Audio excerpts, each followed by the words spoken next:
Hello, I've already do the countdown. This is scuffed. I'm already recording. We're keeping it in. 3, Hello, everyone. 2, 1. Welcome to the Spider-Man fun ranking video. We're doing it more podcast format this time, so I have my usual co-host from Magic Boomers, Alex, underneath me. Alex, how excited are you for this? I don't think I can explain to you just how excited I am about this set. I got my Spider-Man t-shirt on. I got my Spider-Man Legos behind me. I got the little bendy Spider-Man who's right there who I've had since a babe, like I was a kid.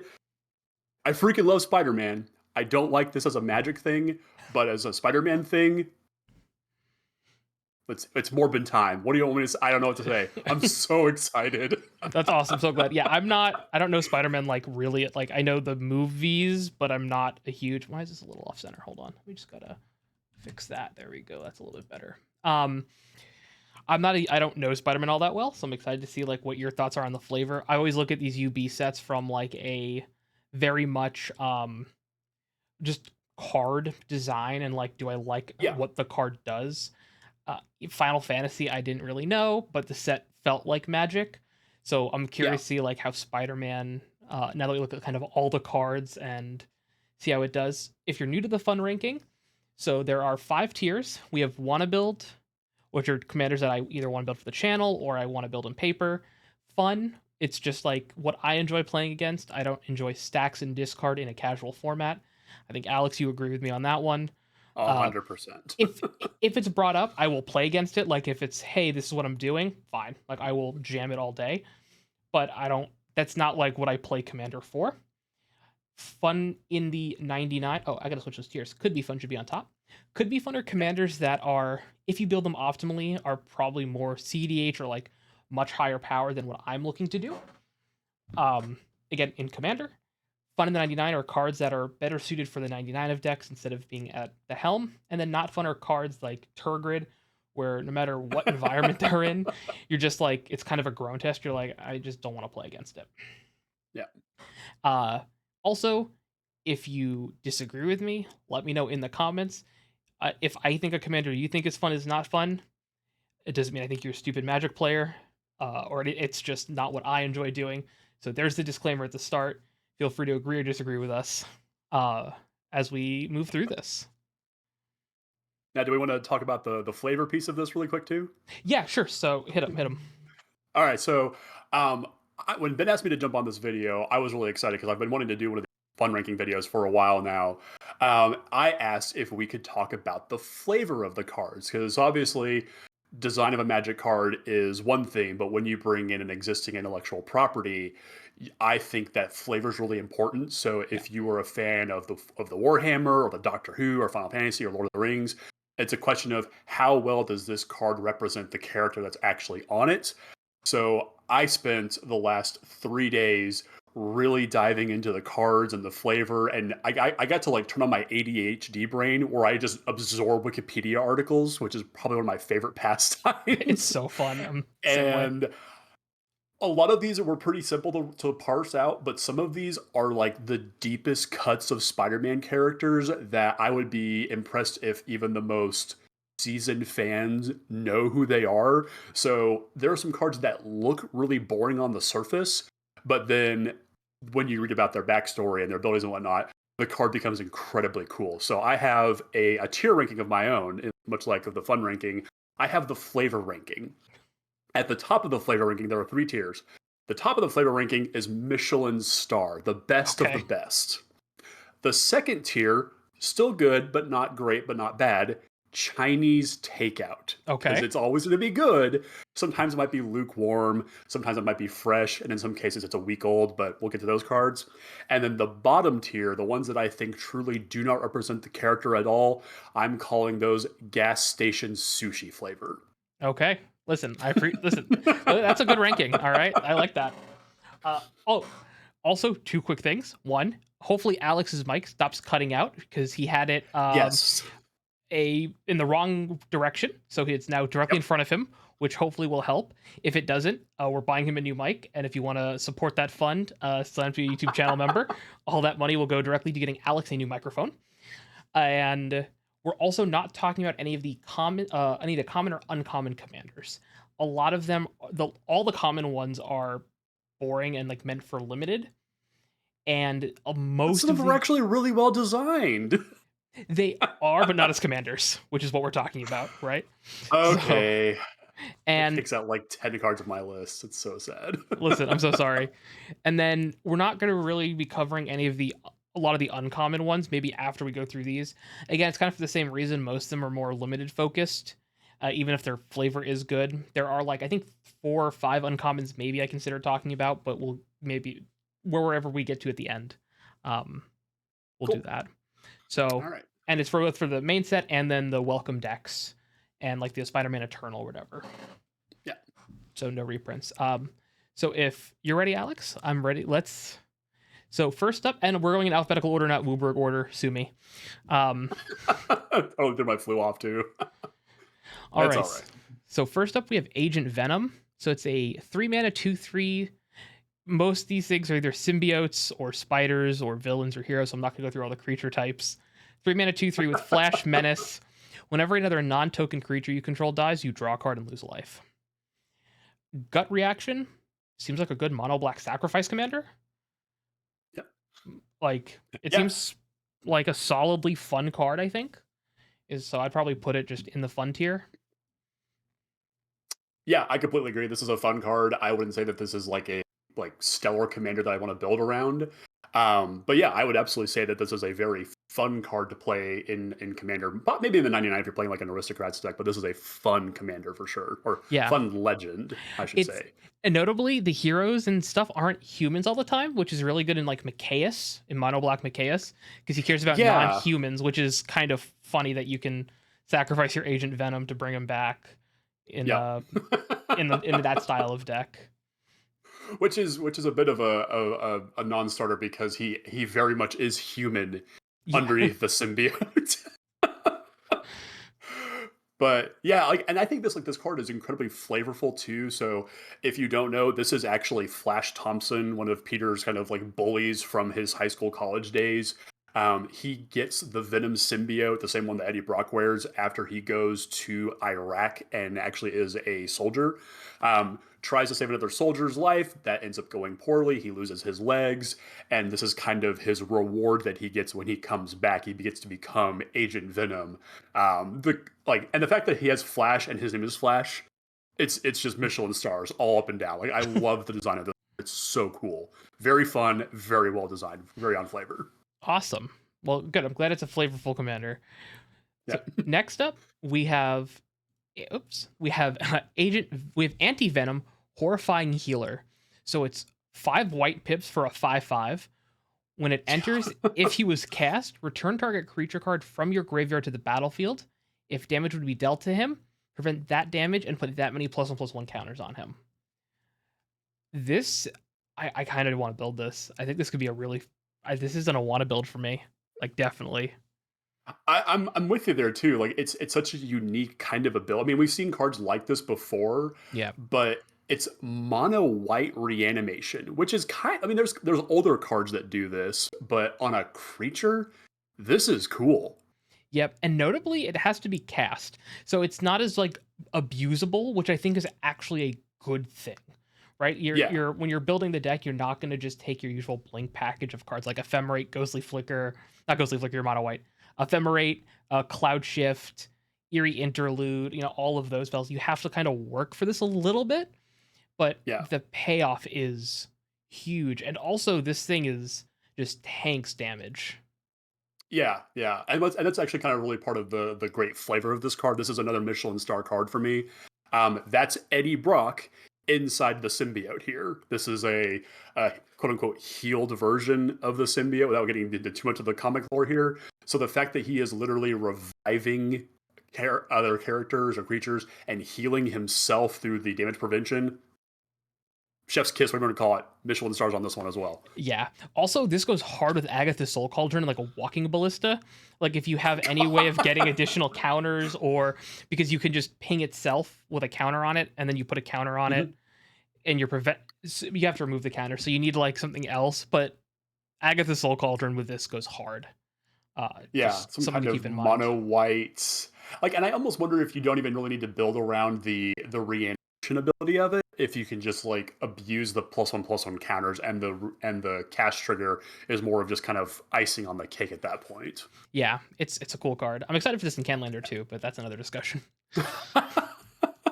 I'm going hard in Canadian Highlander. All right. Next up, we have Arachne Psionic Weaver. 3 mana, 3/3 with web slinging for a white. So web slinging, if you don't know, is you may cast a spell for whatever the web slinging cost is. If you also return a tapped creature you control to its owner's hand. And when this enters, you look at your opponent's hand, look at an opponent's hand, then choose a card type other than creature. Spells of the chosen type cost 1 more to cast. This seems like great in the 99, like way more fun in the 99 than as a commander. Like I'm not interested in building this, but I think these tax effects are underrated in commander. Like Thalia style effects are a really good way of slowing the game down, but not preventing people from still playing their game. Yeah. Yeah, there are lots of cards that are like this, like a Elite Spellbinder comes to mind, the one that you can just like tax a single card. Yeah. But the fact that this targets a very specific type does get to play a little bit of a politic role in Commander, which I think is kind of neat. So you can say, hey, artifact player, let's not do your thing, otherwise I'm gonna slam Miss Julia Carpenter down here. What do you think of web slinging for Commander though? Like it comes up a lot for these cards. I think it's really good. I think if you're building with web slinging in mind, I think there are a lot of lands and a lot of cards that you normally wouldn't look at that you now like can highly consider. Springleaf Drum, Honor-Worn Shaku, any of the lands like Ancient Ziggurat. Hideout Settlement is what comes to mind. Yes. Tap a creature to generate a color of any that you want. Yep. So I think those cards, their stock goes way up. Any Cryptolith Rite, Enduring Vitality, or whatever the green Spirit from Duskborn is, or Glimmer. Yeah. I think there's a lot. I think it's a really good mechanic that incentivizes a way to build that isn't awful, or isn't it's hard enough. It's hard to do, but not so hard that it's impossible. But the value is just worth it. Being able to do this coincidentally, even. Yeah, we'll get to the Spider-Man that is just the web slinging commander, and I think there's some really interesting deck building restrictions, but also breeds a lot of creativity because you do have to. And I'll extend those a little bit more, but you have to balance the small creatures that you want to tap, the big creatures you want to put in, and then also ways to tap those small creatures in ways that don't require them getting into combat, because that can be a dicey proposition. Yeah, and also I will say I really do appreciate how you have a set like Edges of Eternity, that because this and Avatar have some similarities like waterbending, which is we'll get into Avatar in the future set. But you have stations, and you have ways of tapping things, and then you have web slinging, which benefits from using your stations as a way to tap things, and then Duskborn has Survivor. So I do really appreciate that you're seeing this set of cards where in Duskborn you're oh, this being tapped is not good, you only attack. But now we have in Edge of Eternities we can tap this using a spacecraft, and now we have web slinging, so we can tap a thing, get its benefit, then return it. So it's really cool. There's a lot of that synergy going on. Yeah, absolutely. And the flavor on this card is it's not great. It's kind of hard to parse this one out. So if you saw the Madam Web movie, this is one of the Spider Girls from that. This is Julia Carpenter. And the way I read her taxing is she's got a clairvoyance ability going on here. So I can say that by looking at their opponent's hand and saying, I know what's coming, I can now slow it down by using her webs. I call this a Chinese takeout card. It's tasty, but it's not going to blow your socks off. Yeah. All right. Next up, we have. I need to stop hitting that on there. Ariana. I think I'm saying that right. Ariana, Heart of the Araña. Spider. 3 mana, 3/3. Whenever you attack, you put a +1/+1 counter on target attacking creature. Notably, this doesn't have to attack. It just is so long as you attack. And then whenever a modified creature you control deals combat damage to a player, exile the top card of your library. You may play that card this turn. So I haven't looked at a lot of the set. This seems like a definitely fun commander. Maybe want to build, but definitely in the top end of fun for me. Yeah, I agree. I'm not a particular red white fan in Commander. Attacking is not really my thing. I like to have more interaction, which you could certainly do in a Boros deck like this. But I do agree this is a very fun commander, and just the ability to play off the top of your library is always a very red, flavorful thing to do. I like this card a lot. I think it's very, very fun. Top of the fun ranking. Yeah, it definitely. I love that it puts counters on things when you attack. It is only one counter, which Yeah, is like a little, which is worse in Commander, right? But I think that's okay because you have ways of moving counters around, getting more counters. Again, Agatha's Soul Cauldron stocks are just going like way up. Card just keeps getting more and more busted. I need to pick one up for Commander. Card's just great, and I like this. I like impulsing. Right, you can Mhm. play this on 3. You attack. Now, notably, the creature has to deal combat damage, but you could just play Yeah, Boros Unblockable Idiots. I don't yeah, know how many unblockable Boros cards there are, but something to consider. Like you can just yeah. play a weenie deck. Yeah, I mean, there's enough creatures out there that are like Goblin Rival Master comes to mind that just makes lots of incidental dudes that become Yeah, progressively harder to block. So like, it's certainly not like super powered, but I think when it's in terms of its rarity, it probably needed to be here for limited. But I think you're right. I mean, this is a very very fun card here.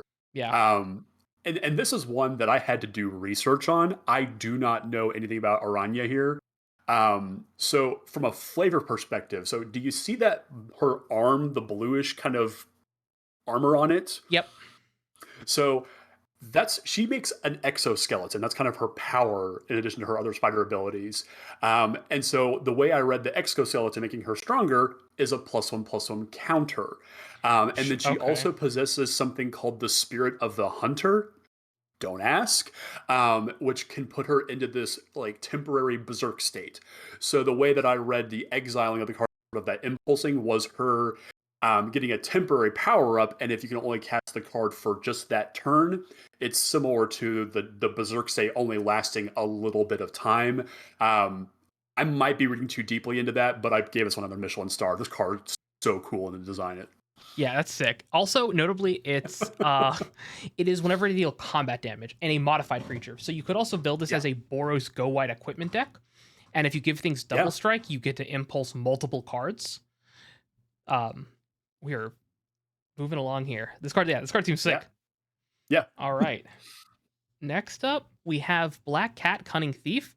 Oh, there's so much text on this card. Five mana, It's so long. 5 mana, 2/3. Notably, it's a rogue, which is good. Yes. When she enters, look at the top 9 cards of target opponent's library, exile 2 of them face down, then put the rest on the bottom of their library in a random order.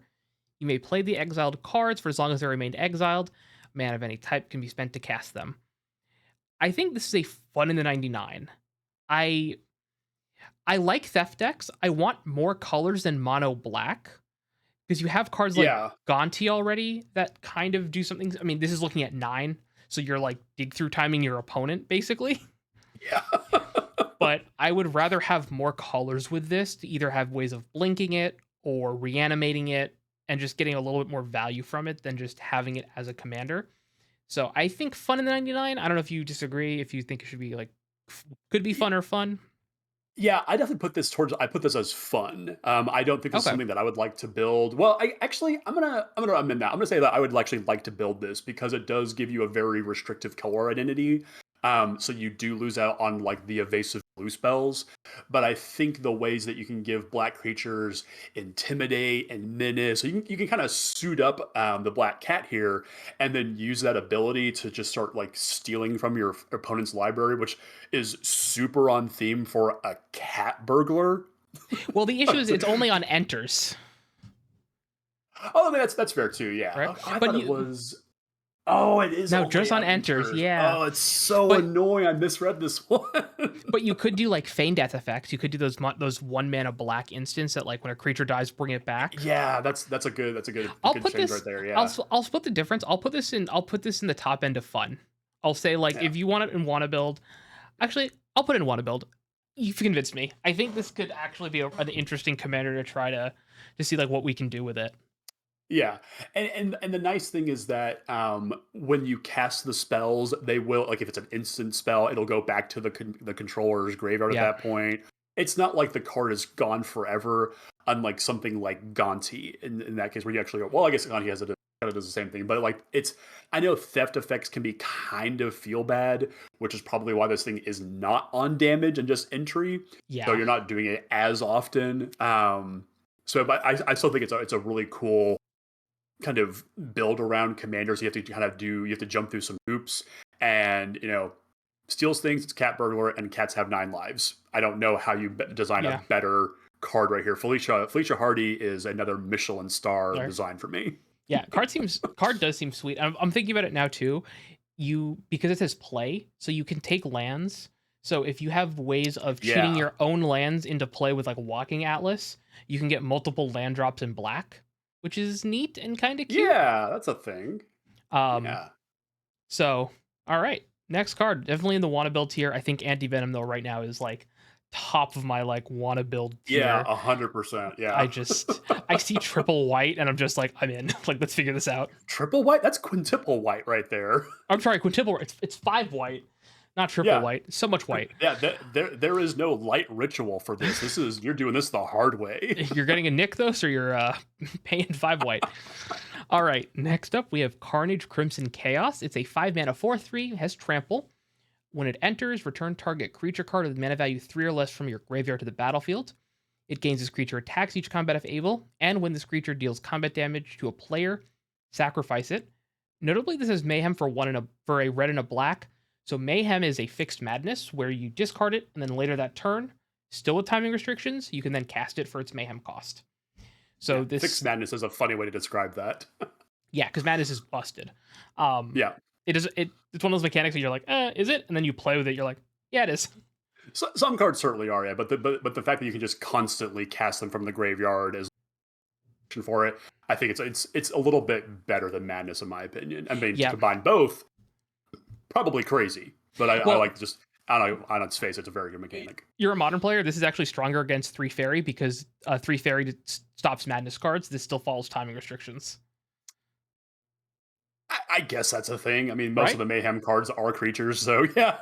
Just saying though. But I'm saying like madness. If you have a madness creature, you can't cast it with 3 fairy out.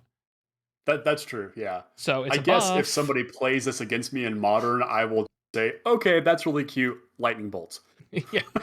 Um, this card again. So it's another enters trigger. So I think I don't know where I want to put this. What are your thoughts? I like all the words on this card.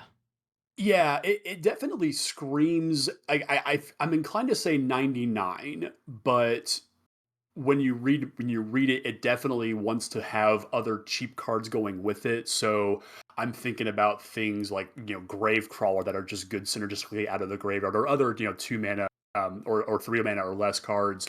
So I put this in the fun category. Just the ability to, because you're in black and red, you're sacrificing, you're getting stuff out of the graveyard. I think a lot of synergistic engine things going on here.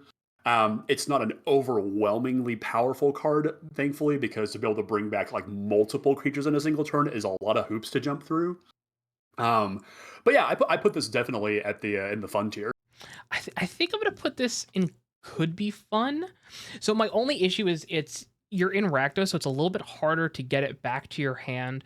But again, I guess like Cat Burglar, right? You have all those black 1 mana reanimate style cards that are really good, especially since this thing has trample, where you can Yeah, just swing in with it, give it one of those effects, and then keep bringing creatures back.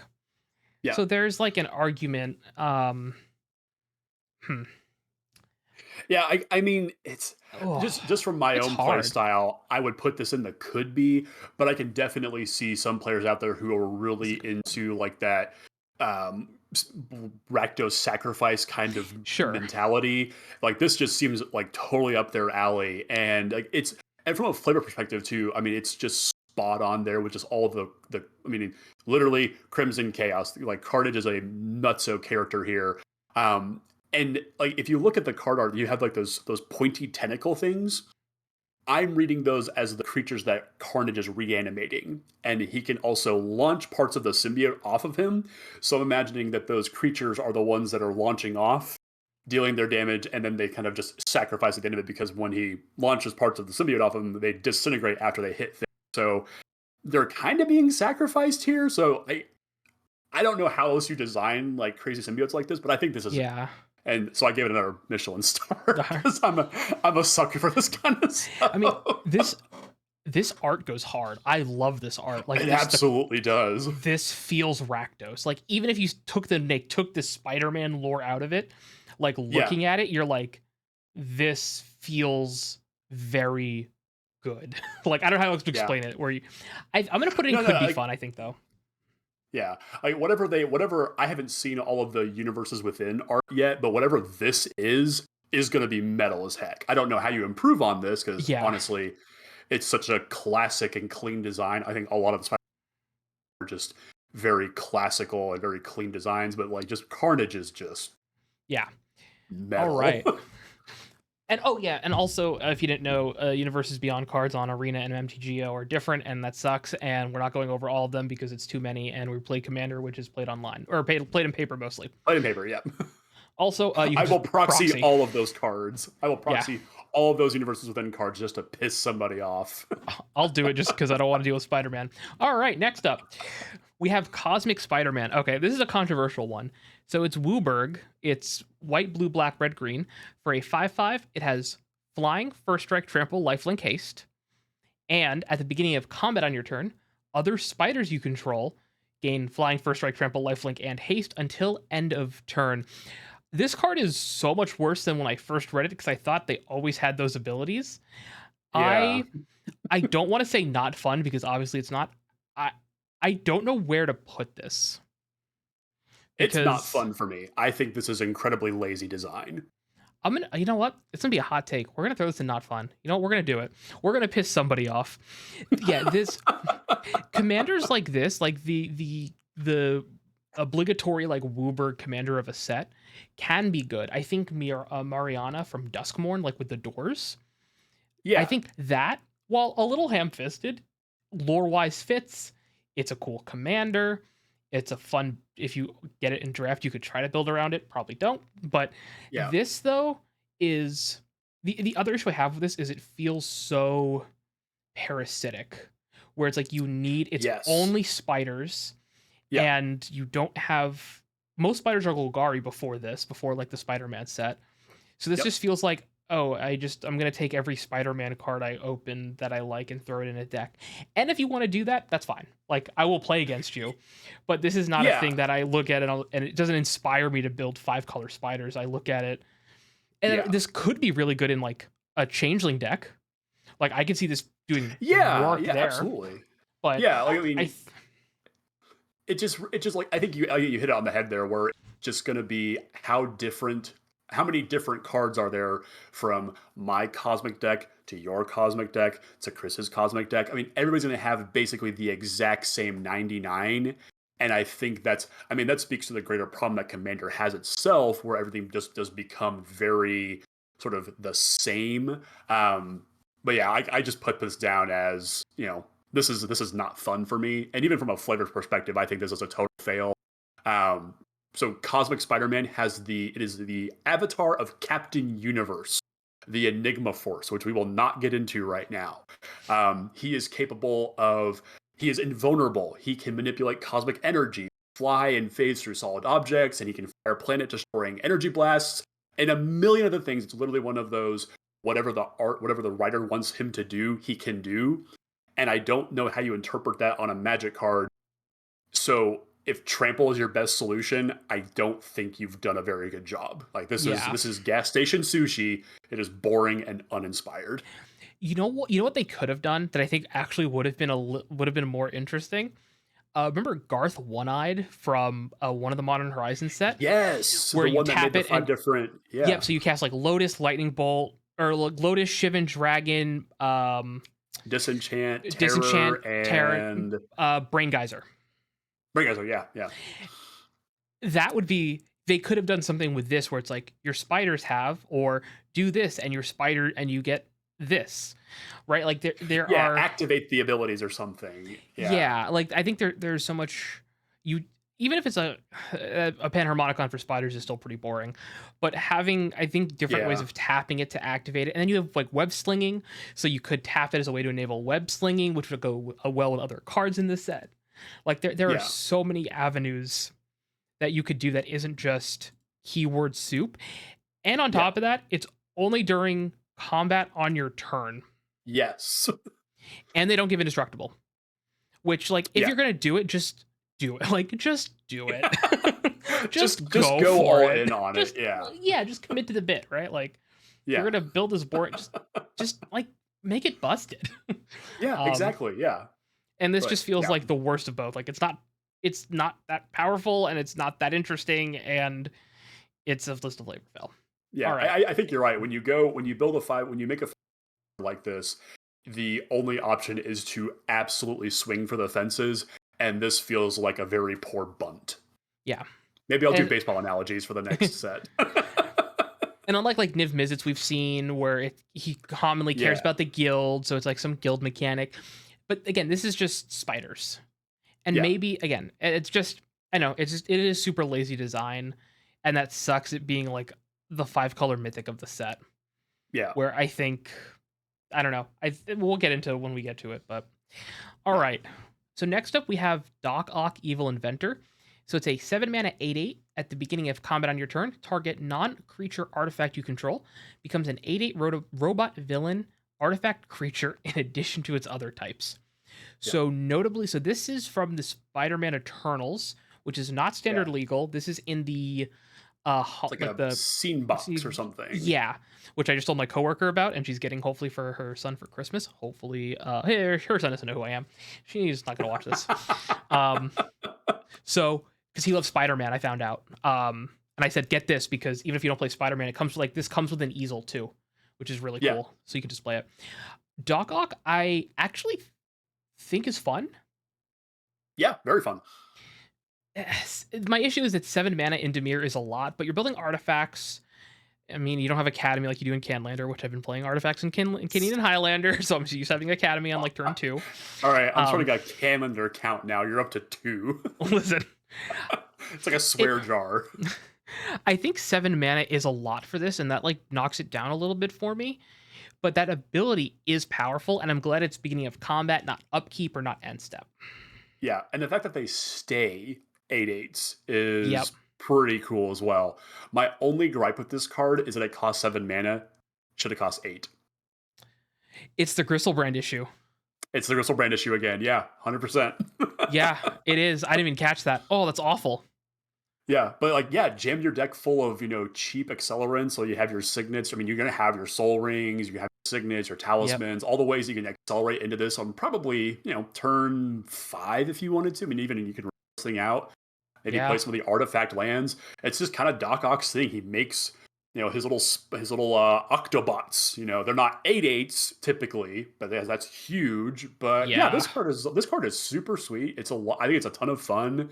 It's not overpowerful, but if I wanted to build just a really straightforward artifact deck, and I didn't want to like devolve into some sort of Breya or Shroom combo nonsense, I think this is a perfectly fine way to do that. So this is a lot of fun, and the flavor's on point too as well. Just I have to knock it down to Chinese takeout because it doesn't cost 8 mana. Yeah, I'm gonna put this in the top of fun. I think especially if you're new to Commander or you're building someone a Commander deck for the first time and you're getting into Spider-Man, this is like a good way of doing it, because you just play these, you tap a bunch of mana, and you can put clues, like cards like Hard Evidence are really funny because you get a grab, then you can turn the clue it makes into 8/8. So it's like you have token synergies with it. I think this is like a solid card, like a solidly fun card. I don't think it's overpowered. I think it's probably a little bit on the weaker side because it is how expensive it is. But in a casual game of Commander that goes, 14 turns or whatever, 10 turns, like you can get this out pretty quickly with Dark Ritual, monoliths, and stuff. Yeah, this card is so cool. And the art is it's amazing. Yeah. I thought those were cucumbers on his eyes for half a second. Oh, God. I'm like, why? And then I'm like, oh, it's his glasses. It's just his things. We're fine. Moving on. No one cares about his skin. It's a skincare routine. True. Octopuses get dry skin, puffy eyes. We have Dr. Octopus Master Planner. So another 7 mana, 4/8. Other villains you control get +2/+2. Your maximum hand size is 8.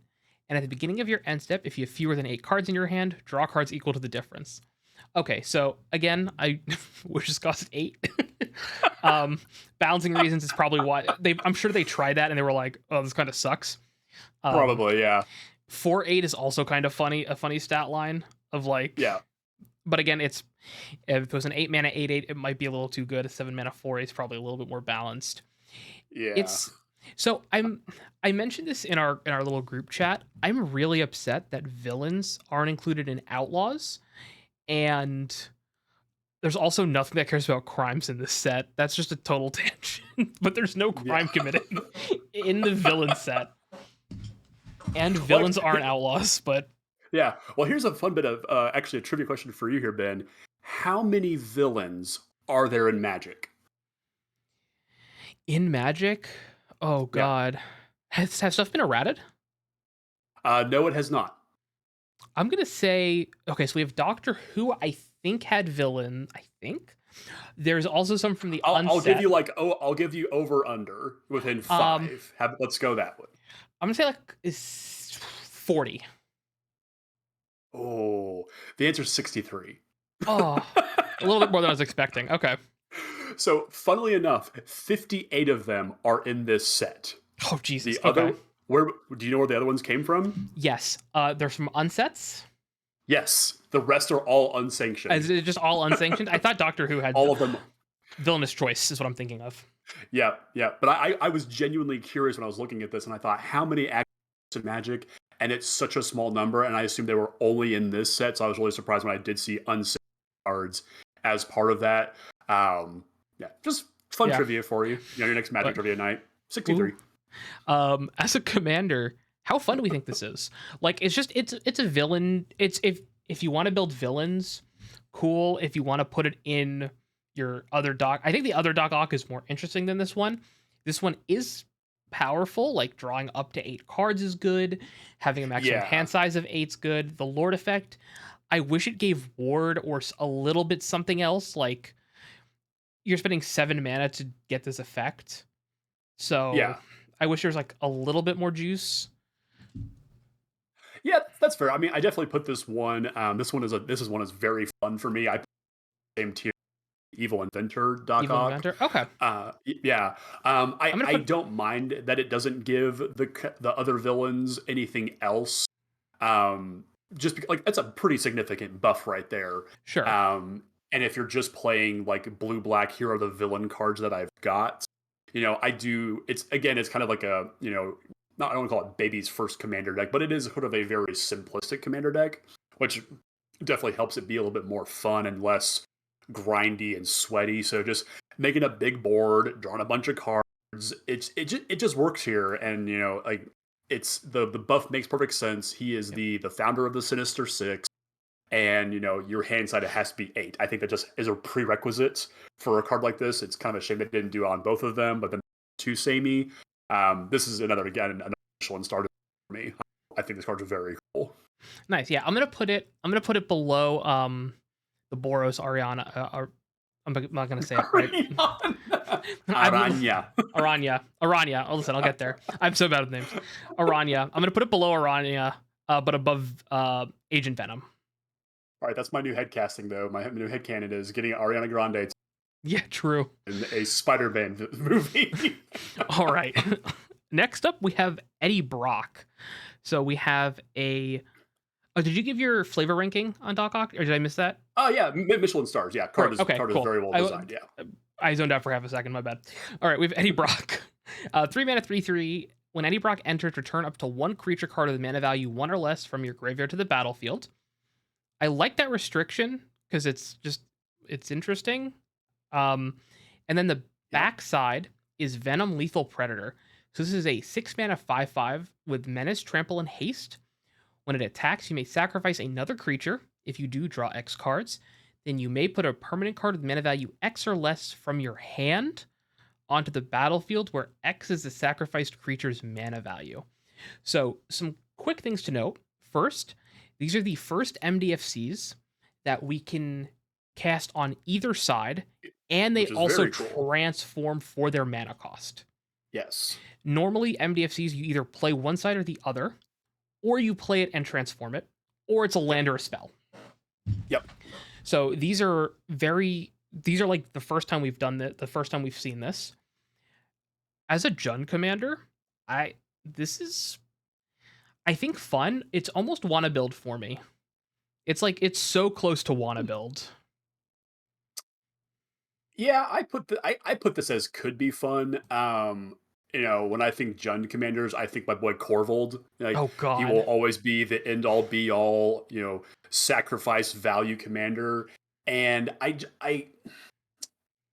I'm not entirely sure like why am I reanimating? What's my value? Because it's one or less. Like what am I getting out of that that's actually valuable here? And then there's this weird push pull of I want to sacrifice a big creature to draw a bunch of cards and put a big creature from my hand into play. It's just yeah, it could be fun. I don't get the concept behind this card personally. So what you do, all right? So remember Oh boy, there's here we go. here we go. Warp. So we have like that 9 mana 9/9 that you can warp for 3. You can warp in creatures, use venom, sack them, draw a bunch of cards, and then you reanimate them because it's a permanent card with mana value less. Can you actually put the same card back in? If you do draw X cards, you may put a permanent card with mana value X or less. Oh, it's from your hand. So you sacrifice them, draw a Yeah, bunch of cards, and then put a thing into your hand into play. yeah. Uh, I think you say you think could be fun. I'll put this in could be fun. I'm Yeah. between like I think honestly after you said it like between fun and could be fun. Um, I really do like though that it's you can play it on 3, you can play it on 6, or you play it on 3 then flip it on 6. Like you have that the Yeah. modality of it's really good. Yeah. And it's nice that it has all those extra keywords too, like menace, trample, and haste. Like this is a big beater, Yeah. but again, I just don't really understand the design space here. I mean, granted, it's compared to other Jund commanders that want to sacrifice things, this just doesn't really. I just can't grok this one, and all of the things that it's doing here, I just don't understand how this relates to anything like Venom related. So despite this being like flagship marquee mythic rare, I slapped a big ol' gas station sushi on this one. I do not like Interesting. this card. I think Interesting. this card Okay. is very poorly designed. You're a Jund man, so I thought you'd like this card. You're kind of I love Jund. This ain't Jund. I mean, it does Jund it's things, just but it's those very Jund Jund. things, yeah, does Jund things, but it is not a Venom thing, which Fair. doesn't work. All right. Next up, we have Electro Assaulting Battery. That's funny. 3 mana 2/3 with flying. You don't I lose. missed that. Oh my god. Oh, that's so good. 3 mana 2/3 flying. You don't lose unspent red mana as steps and phases end. Whenever you cast an instant or sorcery spell, add red, and then when it leaves the battlefield, you may pay X. When you do, he deals X damage to target player. Uh, so I guess a couple like interesting rules notes. When you don't lose unspent red mana, the mana that's kept in your pool has the same rules as whatever produced it.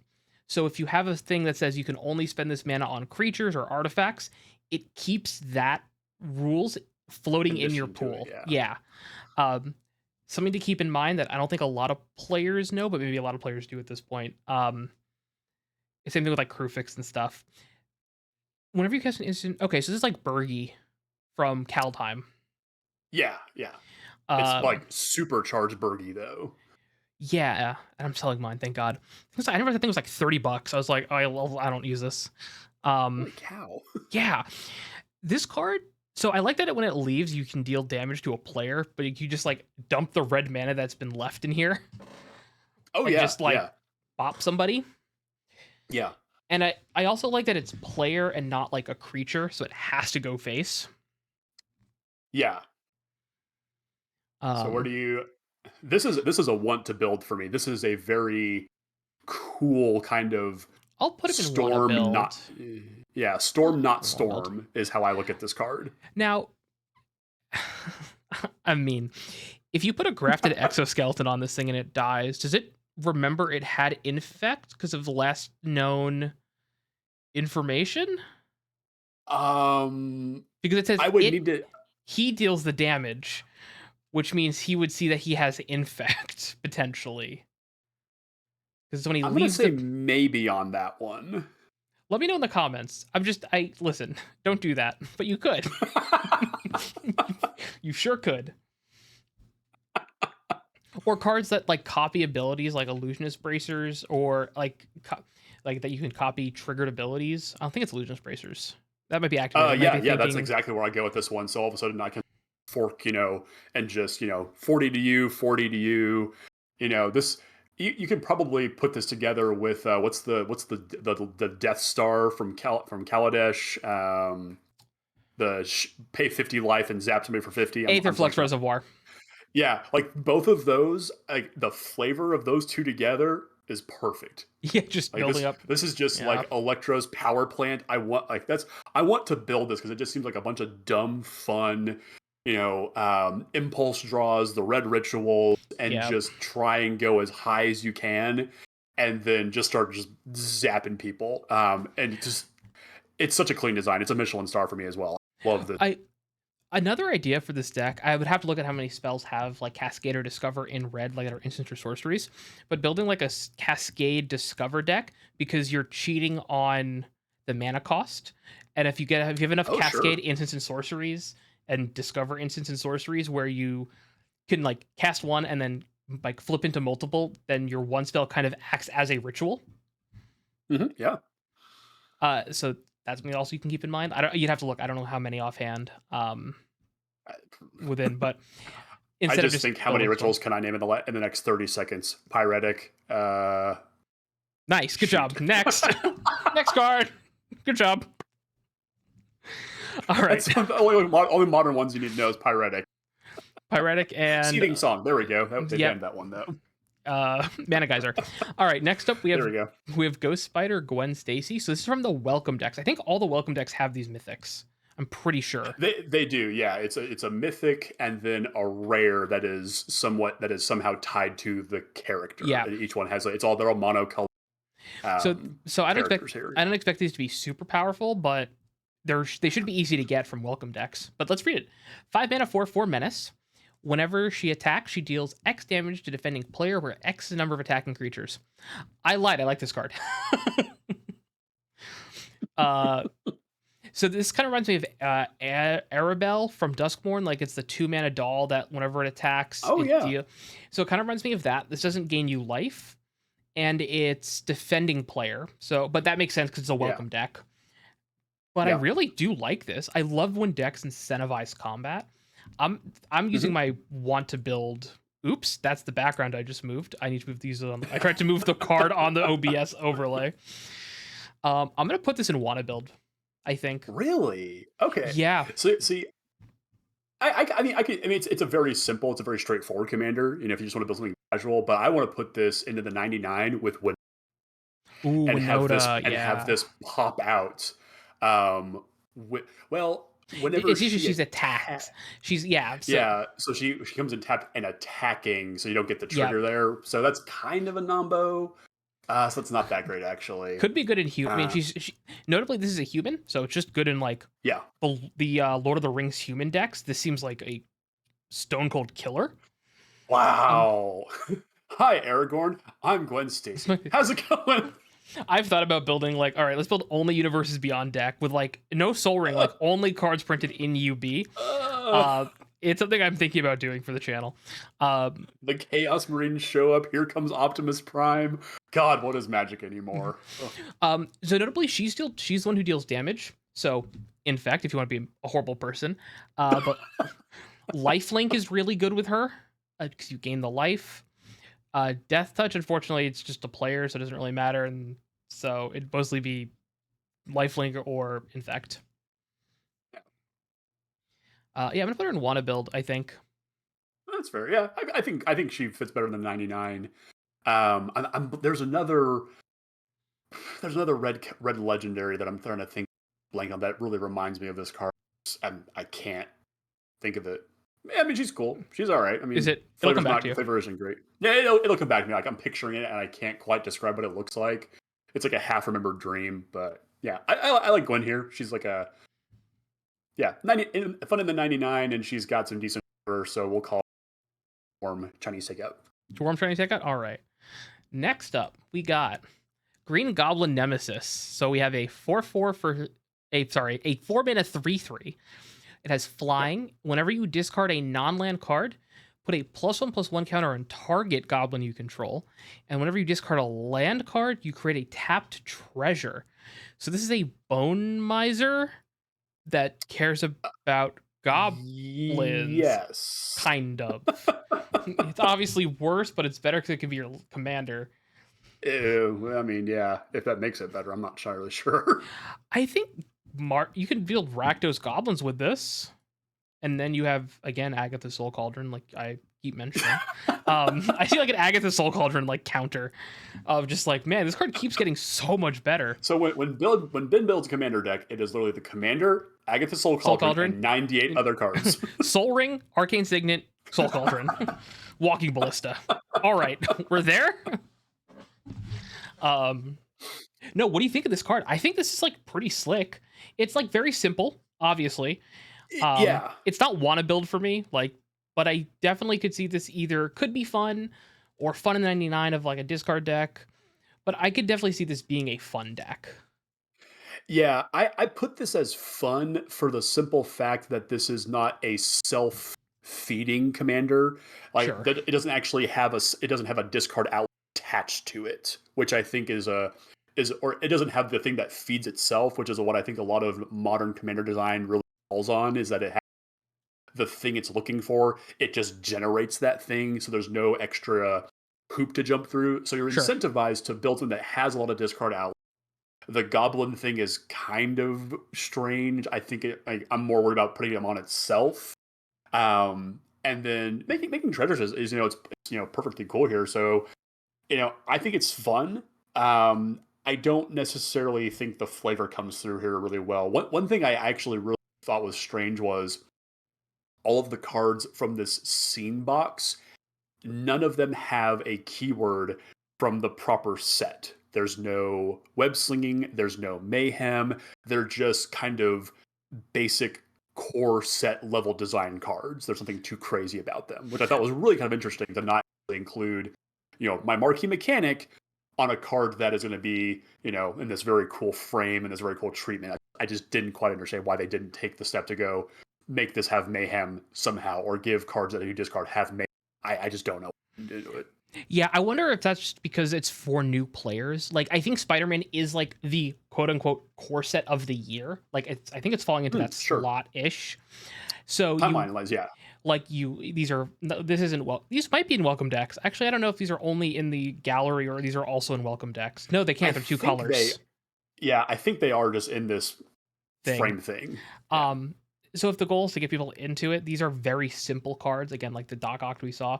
So I think that's why a lot of these are the way they are, which Alex and I have been playing this game for probably combined, I don't know, 55 years. Like, we've been playing this game for a long time. So when we look at a set like this or Foundations and we're like, why is it so simple? Yeah. It's hard to remember that we're like, oh yeah, like if you ask a new player like what's banding, they'd be like, I don't know, like I couldn't explain banding to you. Golly. Yeah. So it's just it's stuff like that where you get into Magic, I think discard the simplicity of it or hand wave it. Yeah. And I think this being simple is good. And I think, like you said, it's not like a self-filling engine, which I definitely agree. A lot of commander decks, especially precons, kind of build themselves. Yeah. And you don't get that deck building like challenge of what do I need, like what engine pieces do I need? But there's also the benefit of you don't have to think about that as much, and you can just pick the cards you like that kind of fit your theme. Yeah. So, all right, next card, because we are, what are we at? We're an hour in, and we we have a ways to go here. G. We're at G. We're doing fine. All right, we got Gwen. As an I don't have a bedtime. I'm an adult. We got Gwen Stacy. So this is another one of the flip cards. These are the shards or wedges. I never remember Jeskai Jund. These are the wedge. Okay. Yeah. Because this was Tarkir when these were first officially named. Okay. Oh, and we just went to Tarkir too. Duh. I wonder if that's why they did the same colors, is because we went to. I would have thought they did the opposite, but anyways. We have Gwen Stacy, 2-mana, 2/1. When she enters, exile the top card of your library. You may play that card for as long as you control this creature. And then you can pay 5 mana to transform it, or you can just play it for its back for a 5 mana 4/4. It has Flying Vigilance Haste. Whenever you play a land from exile or cast a spell from exile, you put a +1/+1 counter on Ghost Spider, and then you can remove 2 counters from her, exile the top card of your library. You may play that card this turn. I'm not going to say the thing. What do you think of this card? I want to build this. Gwen Yeah. Stacy, Ghost Spider, Spider Gwen being one of my favorite Spider characters. I will never forgive Universal Studios for not having a guy's Gwen Stacy T-shirt. I'm will never. I just that's my grievance against them for the end of time. I think this card is incredibly cool. I like the whole impulse thing. You know, being in 3 colors gives you a lot of flexibility to do red versions of this, draw cards, put +1/+1 counters on it with like spells, and then the blue evasive spells, or if you need to like get kind of tempo-y with it. Yep. Very, very, very cool. And I like the flavor of this one because the way that I read a lot of these cards have this impulse sort of play from the top of your library for how I read it like spider sense, you know, when the spider sense danger and they can, you know, predict something's coming at them. That's the way that I read this ability. And so she can she gets bigger or she gets stronger when she does it. It kind of indicates that she's gaining the advantage. Give up some of that advantage to re-trigger it by kind of like think of it kind of she's going to be dodging out of the way of an attack, so she's giving up some attack power to re-trigger it. Maybe I'm reading too much into the design of this. Super, super clean. I love this card. Yeah. Michelin star, if it wasn't obvious. I think so. I guess some things to point out here, and when I do this, it's just in case you don't think about it, or if you think I missed something, let me know. It says remove 2 counters, so she doesn't care about just +1/+1 counters, which is interesting. That's fair, yeah. Like there's some where you have keyword counters, which you don't necessarily want to remove, but you can remove -1/-1 counters. You can remove finality counters. I was thinking finality counters actually. Yeah, like I like when they take cards and they just tweak it a little bit, where you're like, you're mostly going to be removing +1/+1 counters from this, to be clear. Yeah. But you have the option of if you have a keyword counter on her. Oh, I have 2 lifelink counters for some reason. Oh, I can remove one of them at a plus. Like it. So I think that's really cool. It's whenever you play a land or cast a spell. So this is obviously really good with Cascade and Discover, because you're casting the spells from exile. Yeah, it's I think an easy one to build for me too. Like also Flying, Vigilance, Haste are just strong keywords. Yeah. My only gripe with the design of it though is that it has flying. They don't fly. They swing on webs. Give them reach. Yeah. It drives me nuts. The ones that have flying on your turn, that makes sense because it's like they're jumping off a building. But the spider, there's one, and I think it's a rare, so we can talk about it. But there is one spider character, and she's not even a spider. She's spider adjacent technically, that can fly. The rest of these, it just next, please give me to the next card before I have a meltdown here. Next up, we got Gwenom Remorseless. 5 mana, 4/4, Death Touch, Lifelink. Nothing else. Love those keywords on a card. Yep. Whenever because I like Vampire Nighthawk. Whenever Gwenom attacks until end of turn. Is it usually until the end of turn? Attacks until end of turn? I feel like it's missing a word there. Am I crazy? Yeah, until end of turn. I just feel like it's until the end of the turn, but maybe I'm adding the "thes" in my. Anyways, yeah, they shortened it up just for the templating of it to make it a little bit cleaner. They've been doing that a lot recently. You may look at the top card of your library anytime, and you may play cards from the top of your library. If you cast a spell this way, pay life equal its mana value, rather than its mana cost. Rather than pay its mana cost. It's Bolas' Citadel. Yes. It's Bolas' Citadel. In the command zone. Yeah. Okay. So probably fun in the 99. I don't know if I would be interested in building this as a commander, only because I feel like it's gonna, like, even if you don't intend for it to do busted things, Bolas' Citadel with 40 life is busted.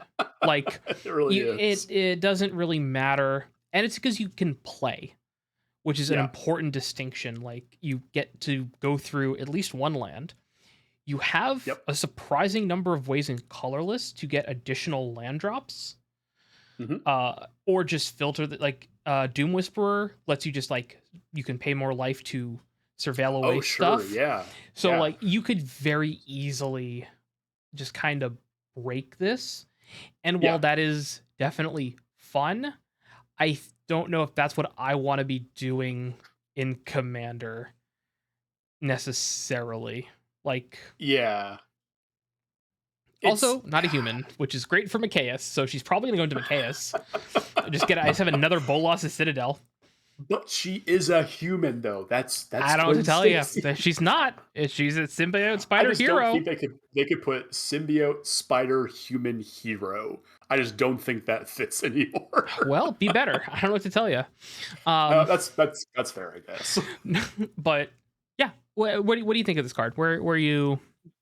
Yeah, I think this could be fun. Yeah, There is probably a I agree. very degenerate version of this that you could build, get this out very quick. I mean, I imagine this is going to be, there's going to be some CDH players who look at this and just go, whoa, because this is just like tendrils of agony, the commander. Yeah, And just to accelerate this out as fast as you can, you've got all of the free mana in that format. And then it's just one attack, and then I'm going to rip through my library.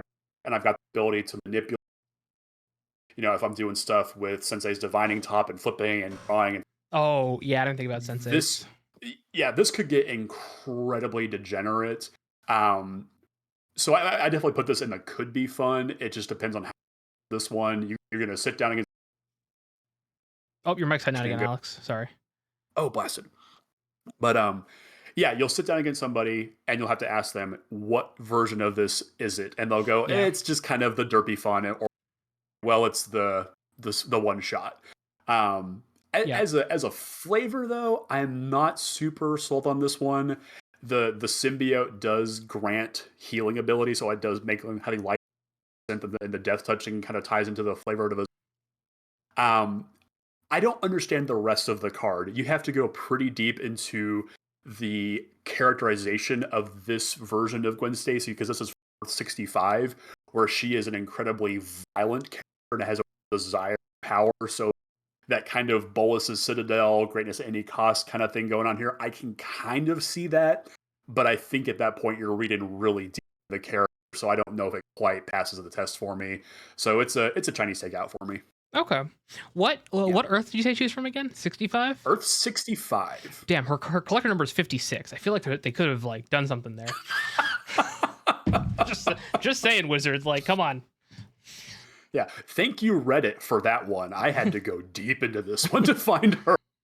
Yeah. So also notably, she has to attack, not deal combat damage, which makes her like way stronger. That's a big deal. The other issue, though, is like a CDH commander, is I think she's going to be one of those commanders that is either way too busted for like too good for casual, but not good enough for CEDH, because you need to give her haste, and black doesn't have a lot of ways aside from equipment that I can think of that give haste, unless you want to Goryo's her.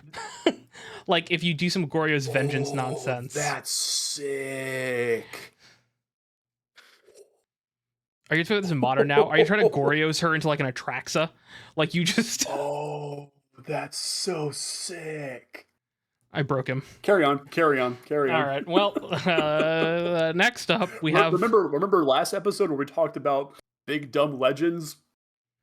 True. Yes. Next card. Hydroman, Fluid Felon. I have feelings about this one. Blue for a 2/2. Whenever you cast a blue spell, if Hydroman is a creature, he gets +1/+1 till end of turn. At the beginning of your end step, untap him. Until your next turn, he becomes a land and gains tap, add a blue. So this is so cool. Okay, so I'm reading it again. For some reason, my brain was like, he stays an island through like until the end of your next turn, and I'm like, this card sucks. Okay, this card's actually a little bit more interesting. Yeah. Notably, Mono Blue Devotion, it's double blue pip, which is cool. Yep. You could really good with Nykthos, really good with Thassa's Oracle if you want to be a degen. Really good with Painter Servant because you can turn all of your things blue. Wow. Don't Okay. do All that. right. I mean, if you're playing Painter Servant, don't play Grindstone or Millstone, whatever it is. You could just play Painter Servant and Yeah, be like, grindstone. Yeah. I want all my things to be blue. Um, what are your thoughts? I think this could be fun, or maybe it's fun in the 99. I don't. It's an elemental, so it's cool in Yeah. like Omnath decks. I don't know if I'd want this as a commander though. I don't think it does anything. It's like that interesting for me. Yeah. I think. I mean, it to me it wants to be a commander. I don't know that there's this kind of mono blue or this fits into any existing mono blue decks. I wish that it turned into an island because then I could high tide with it, and then the flavor just goes off the charts. But it is an Sure. incredibly unique mono blue commander. The fact that it gets bigger as you cast blue spells, which is typically kind of Red's thing. Just like in a flavor sense too, the more water gathers, the stronger he gets. That's just Yeah. really, really cool. It's why I gave this card a Michelin star, and so just I don't know how powerful it would be, but I think this would be a really fun one to build and find ways to abuse this somehow. Maybe you play with things like a Royal Elemental, just play all the big dumb blue elements and just make them all very, very big and Sure. turn sideways. I don't know, Ooh, you know, but hmm. definitely could be fun. I had the thought. So I read +1/+1, and my brain filled in counter. That's just a +1/+1 buff. That's not even like a Yeah, counter. I yeah. wonder if you could. Now this is too jank, but I look at this and I think of, because it becomes a land, you can do stuff with Orvar, the all formed, Ooh, and yeah, you have cards in blue like Mirror Gallery, Mirror Box that are artifacts, and you have ways of getting around the Legends rule. So doing something cute like that, where it's you try to make copies of it. Um, hmm yeah. Are we cloning the lands somehow? This yeah, I is mean getting fun. Sudden, Orvar's clone lands if you target any permanent with yeah. a instant or sorcery. So you can clone your Hydroman to get multiple copies of him, but you need ways to ignore the legend rule because it's legendary. Because he doesn't well, he's not a creature, but then he becomes a creature and legend rules himself.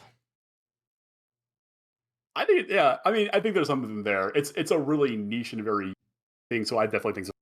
But it's the flavor is super on Yeah, point. Very flavorful. I'm gonna put this in the top of could be fun.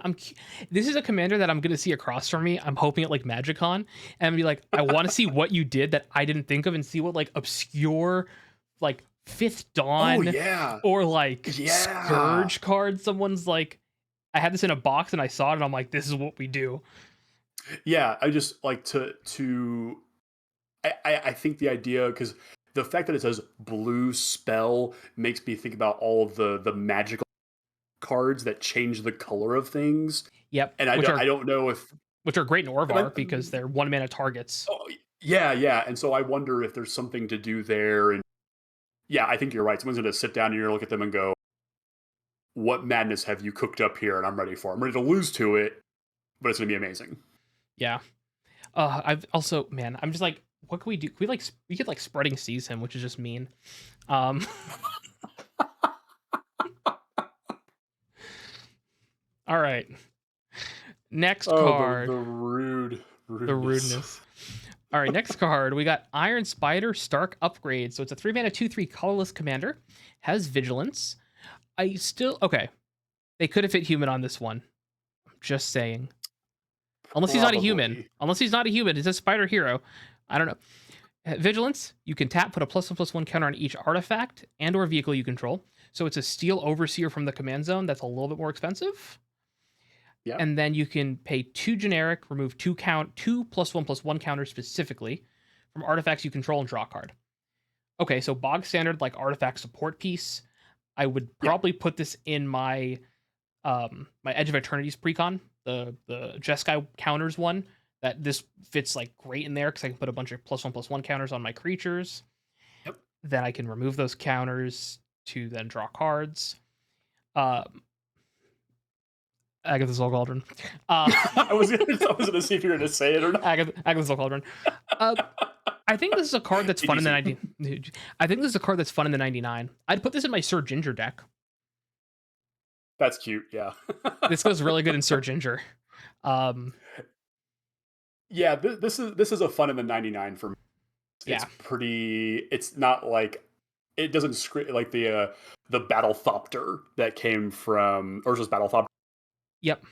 actual card, but it doesn't scream that it could be a commander unto itself. So Yeah. it just goes in the 99. To your question, this is Peter Parker in a suit. Okay. The Cool. Stark suit was given to him by Tony Stark in the Civil War storyline, and it's sort of the basis as the Iron Spider. Um, from a designs perspective, though, I hate this card. It does not make any sense. The counters are fine, I guess, but it's got extra arms. So I thought, why couldn't it block more than one creature or have Sure. or double strike? It is very, From very lame design. This is another unfortunate gas station sushi card for me. Yeah. Also, notably, it's you can only remove counters from artifacts. Because on my head, I'm like, Yeah. oh, it's another not human for Micaeus, because Micaeus gives things undying. So if I have ways of removing those counters, that's really good. But it has to be an artifact. Yeah. So that's unfortunate. Su- A little bit Super too underwhelming narrow. card. Yeah. I Yeah, think yeah. you'll see it in the 99, you'll be like, oh, it's a legendary steel overseer. That Yeah. also like draws you cards. Like sick. Yeah, exactly. Yeah. All right, next up we got J. Jonah Jameson. Jameson? I'm saying that right? That's Jameson, fine. yeah. Jameson. Just Great. like the drink you're The thinking drink. of. Cool. 3 Yep. mana 2/2. Enter suspect up to one target creature. If you don't remember what suspect does, I don't blame you. That set was kind of okay.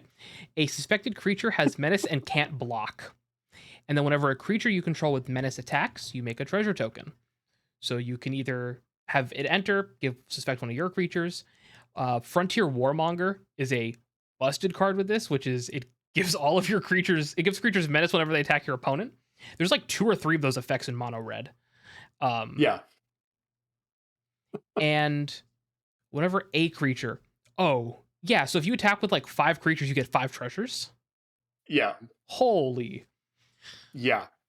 This is a card that I think is like a prime example of you don't need a lot of words to do a lot of dumb things. Yes. Right? Like this is like simple, and then you think about it, you're like, cool, great, love that. Yeah. This snowballs very quickly. I appreciate they're not tapped treasures either, because there's nothing worse than a tapped treasure token. I definitely put this in the 99.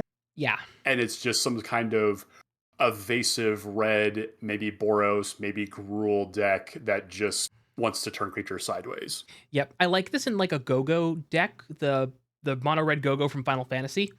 That beginning of combat, he becomes a copy of a creature you control. And that creature gains haste. Seems really good in there, because then you can attack with 2 menace, with 1 menace creature gets you 2 treasures. So that it like scales nicely. Yep. Yeah, flavor wise, what is it? Sushi. This is a Michelin star. Michelin this star? is a Michelin star. Like, I mean, the thing about Jameson is that he always calls Spider-Man a menace. That's right. And okay. It gives creature. It's so I don't think there is a more perfectly designed card. Well, there's a couple, but this is a top 5 card in the set for me. And the fact that those menaces generate gold because Peter's out there taking the pictures of the menaces, i.e. Spider-Man, he's getting paid for it. This card rules. I wish it was more J.K. Simmons in the art, but I understand that there's probably copyright involved. Yeah, that's just what's going on. Yeah, all the art I think is comic book exclusive. Like I don't think it's any of the actors as very far as I so, know. Yeah. Also the flavor text. These photos are garbage, Parker. I'll buy them all. I'll buy them all. It's All right, next up we got Jackal, Genesis. No. Genius. Oh my god. Genius geneticist. Okay, listen, I worked like 10 hours today, and it's the end of tax season, and I'm dying. 2 mana 1/1. Simic has trample. Whenever you cast a creature spell with mana value equal to Jackal's power, copy that spell, except the copy isn't legendary. Then you put a +1/+1 counter on Jackal. That's going into wanna build for me. Yeah, this is just nutso on a card. And you know what I want to? You know what specifically I want to do with this card? Agatha's Soul Cauldron? Yes, but no. Wild Pair. Oh god. I want to build a wild pair deck with this because it's mana value equal to his power. So you Yep. could. So I want to build a wild pair deck. That seems Okay. sick. I can get behind that. Yeah. I'm right there with you. This is definitely a want to build. Just I like the scaling of it because that Yeah. requires you to actually put some thought into your deck design. You know, you just can't jam all the most efficient creatures in there because his continuously grows. So you need more creatures up the chain to Yep. continuously continue the chain. And as far as flavor goes, Jackal is the master behind the Clone Saga, one of the most reviled comic storylines in all Spider-Man history. But it's just a really neat way that shows him the more he clones, the more experience he gets cloning, and the bigger his clones can get. This is another solid Michelin star design. I love this Yeah. card. I I also love that you're weirdly incentivized not to play cards like Hardened Scales or Yeah. Doubling Season, or like, well, Doubling Season is actually probably pretty good to get token copies, so they get 2 token copies of it. Oh yeah. But you don't necessarily want to be playing cards that have you skip mana values, or you build your deck in such a way that you're intentionally skipping certain mana Oh, you could do like values. some fractals and polynomial Yeah. type nonsense. Yeah. Yeah. My only gripe with this card is that from a flavor perspective, you can't play him with the Spider-Man that he is responsible for cloning. He cannot be the commander for that. You Oh need no. you need at least 3 colors, possibly 4. So you have to go to like Omnath to get this thing to work properly. Say less. Um Yeah. say less. Would you put this above Gwen and Black Cat, or where do you put this? Uh, Above I would probably put this beneath them. I still like this. It's still very much just Simic stuff, which is not all that because we've seen a million commanders that do the Simic thing. yeah. So I do like it a good bit less than Gwen, and just because of how unique and kind of hoop jumpy you have to be with a Cool. All right. hoop jumpy. That's gonna be my new. I'll put him above the mono red Gwen that I vetoed into wanna build. Um So Fair, fair. next up, we got Kraven the Hunter. So it's a 3 mana 4/3 with trample. Whenever a creature an opponent controls with the greatest power among creatures that player controls dies, you draw a card and put a +1/+1 counter on Kraven the Hunter. And this is, I think I said, as trample. All right, so it Yep. grows, draws you cards, and you want big creatures to die. There are a lot of effects that like specifically edict the biggest creature. Yes. Um, I think this is a 99 card though. I think this is. I want to put this in like my Cleopatra legendary +1/+1 counter deck, where I'm Oh yeah. like, Okay. because I can give legendary creatures counters, so they'll go to die. I can like pump them, then this grows and draws me a card, then Cleopatra draws me. Like there's like a Mhm. little bit of like synergy there. Yeah. Yeah, I look at this as definitely like could be fun. I like when we're talking about like putting it as the lead of the deck, and all of a sudden I'm playing a bunch of cards that specifically target my biggest things. I can imagine that getting really old, not only for opponents but also for me after a while. So there's Yeah, probably a way to build this that it is. I still want to get him into combat and make some trades and things like that. Kind of falters, but hear me out. definitely he's. Oh, we're going deep. Here we are. We're going We're deep. going deep. Okay, Here we go. Isochron Scepter, which we don't normally see in Golgari. Okay, Okay. Berserk. You put Berserk under Isochron Scepter, and you just target the biggest creature from your whatever creature from your opponent that's attacking, and you just make it the biggest. You can do Golgari combat tricks. You can pump your opponent's creatures if they don't attack you to Okay. force trades. Okay. Sure. And I guess like you have the there's that card from Dark Ascension that the it's a flashback lure. I'm forgetting it has a snake on the art. I can't think of what it's called off the top of my head. But or yeah, Okay. or just lure could be a thing there. Um yeah, it's a simplistic design. It's a clean design for sure. It's definitely Chinese takeout for me, and it's very fresh takeout. You just Yeah. got it home and you're ready to eat it. Kind I'm of gonna put pick this. out. I'm gonna put this in could be fun above the mono black Gwen, but I think below Carnage. Yeah, I'll go with that. I like that. Yeah. I think Golgari combat tricks is like mutagenic growth. Like I think there's something here where you can combat trick your opponent's creatures to or have like do a fight, and if you're buffing just power, not toughness, so then you could like still kill it, but you're losing your creature, but then you're drawing a card. Yeah. I do like the berserk on the scepter though. That's pretty cute. Berserking scepter. Oh, we're cooking. That's a Canlander deck right there. Just Panoptic Mirror's legal. We can just Panoptic Mirror Berserk, and you can't get mad at that. You can't get mad at Panoptic Mirror Berserk. If you get mad at that, you're a coward. Oh man. Screw extra turns. I want to put Berserk and Mutagenic Growth under my Panoptic Mirrors. Okay. All right. Next up, we got Lady Octopus. So it's a 1-mana 0/2. All right, so it's a 1-mana blue creature. It's not Tamiya, which is probably good. Whenever you draw your first or second card each turn, put an Ingenuity counter on Lady Octopus. Then you can tap it. You may cast an artifact spell from your hand with mana value less than or equal to the number of Ingenuity counters on Lady Octopus without paying its mana cost. Now, little trivia for you. Let me actually look this up before I give you trivia. While you look this up, what are your thoughts on this one? So this seems like a very dangerous commander because there are lots of ways, especially in blue, to untap creatures. I'm thinking about Isochron Scepter and Dramatic Reverse to be a CDA. So I could see some world where this is some kind of mono blue just monster of a deck that can just rip through its library very quick. It's good that it's only the first or second card that puts the counters on there. But when you're playing, right. But my thought is, in such a high power format, you only need 1 or 2 counters on her before you start putting the things that actually matter. I don't know that you're dropping 4, 5, and 6 drops in with Octopus.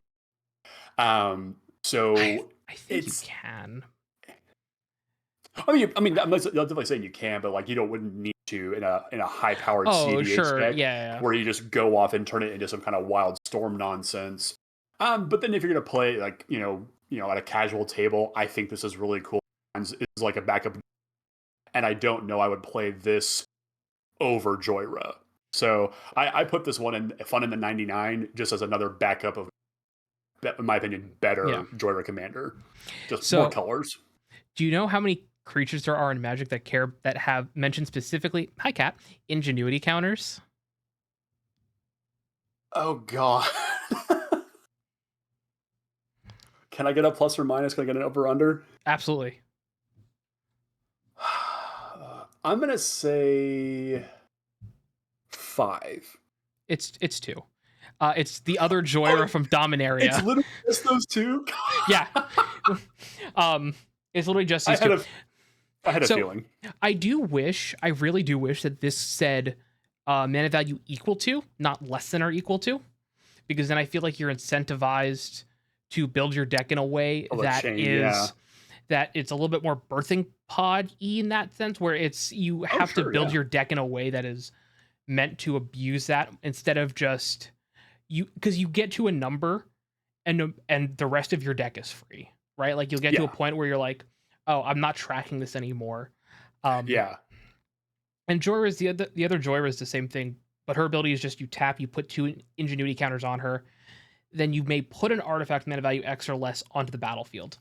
Notably, this casts it without paying its mana cost, which means you can't.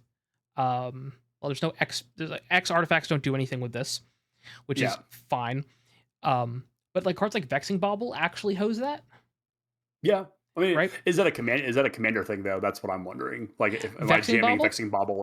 I'm tempted to start like putting it in decks because of Cascade and Discover. Like, I'm tempted to start. Like, I usually put like a Soul Guide Lantern or a Relic of Progenitus, like one piece of just like easy graveyard hate. I'm gonna start putting Vexing Bauble in a deck. Like why? Like it cantrips. If it doesn't do anything in the play group, cool. But it can hose people, and I feel Yeah. like you're hosing things that are not acceptable. Like not acceptable. That's a little. You're hosing things that like that you shouldn't be doing in a game of Magic. Nor like it's busted, and you're Yeah. hosing Yeah. just that. It's like very silver bullet. Yeah. Um, Absolutely. I think this card could be fun. I think if you build it in the right way. Um, but it seems like again it'll be one of those decks that's either you're getting her out, you're doing untapped shenanigans like a birthing pod style deck, or you're dirtling and just doing her as value. Yeah. Yeah. Um, This one's could be more so in the 90. This was a 99 card for me though. I'll put her on the top of 99. Also, I think something cute you could try to do with her because she is mono blue. You could try doing like no lands and just like MDFCs and artifacts and like because Okay. she is so inexpensive that you only need 1 mana and having enough mana rocks and stuff with enough draw artifacts that whenever you cast an artifact, draw a card, and then ways to untap her. Interesting. Either like not intruder alarm because you really don't want like an enchantment in an artifact deck, but effects like that where you can try to untap her multiple times. Yeah. And have like a really low land count just to kind of combo off. Yeah. All right. Next. Yeah. But bad flavor, by the way. This card has nothing to do, Lady in my Octopus. opinion, with. Yeah, this is another gas station sushi card for me. Just I do not like this card at all from a flavor perspective. Bad. All right. So conversely, I do love this next card. Lizard Connor's Curse. 4 mana, 5/5 with trample. When it enters, when he enters, up to one other target creature loses all abilities and becomes a green lizard creature with base power 4/4. So he kind of Okos something when he enters. Yeah. It is not an attack trigger, it's just on enters. Yep.